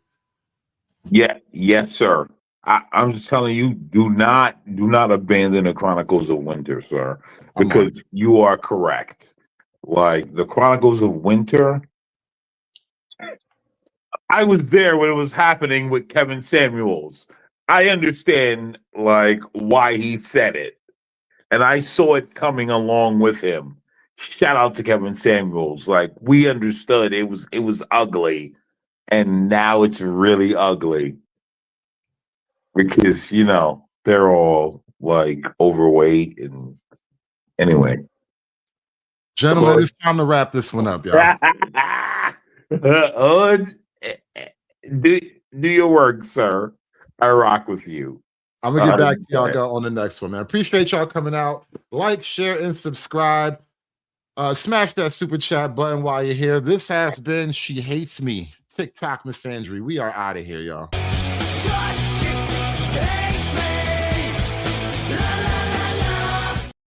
Aspiring to be patriarchs like what white men have, that isn't freedom. That isn't going to help anybody. It's certainly not going to help black people. It's done. It's done. It's done.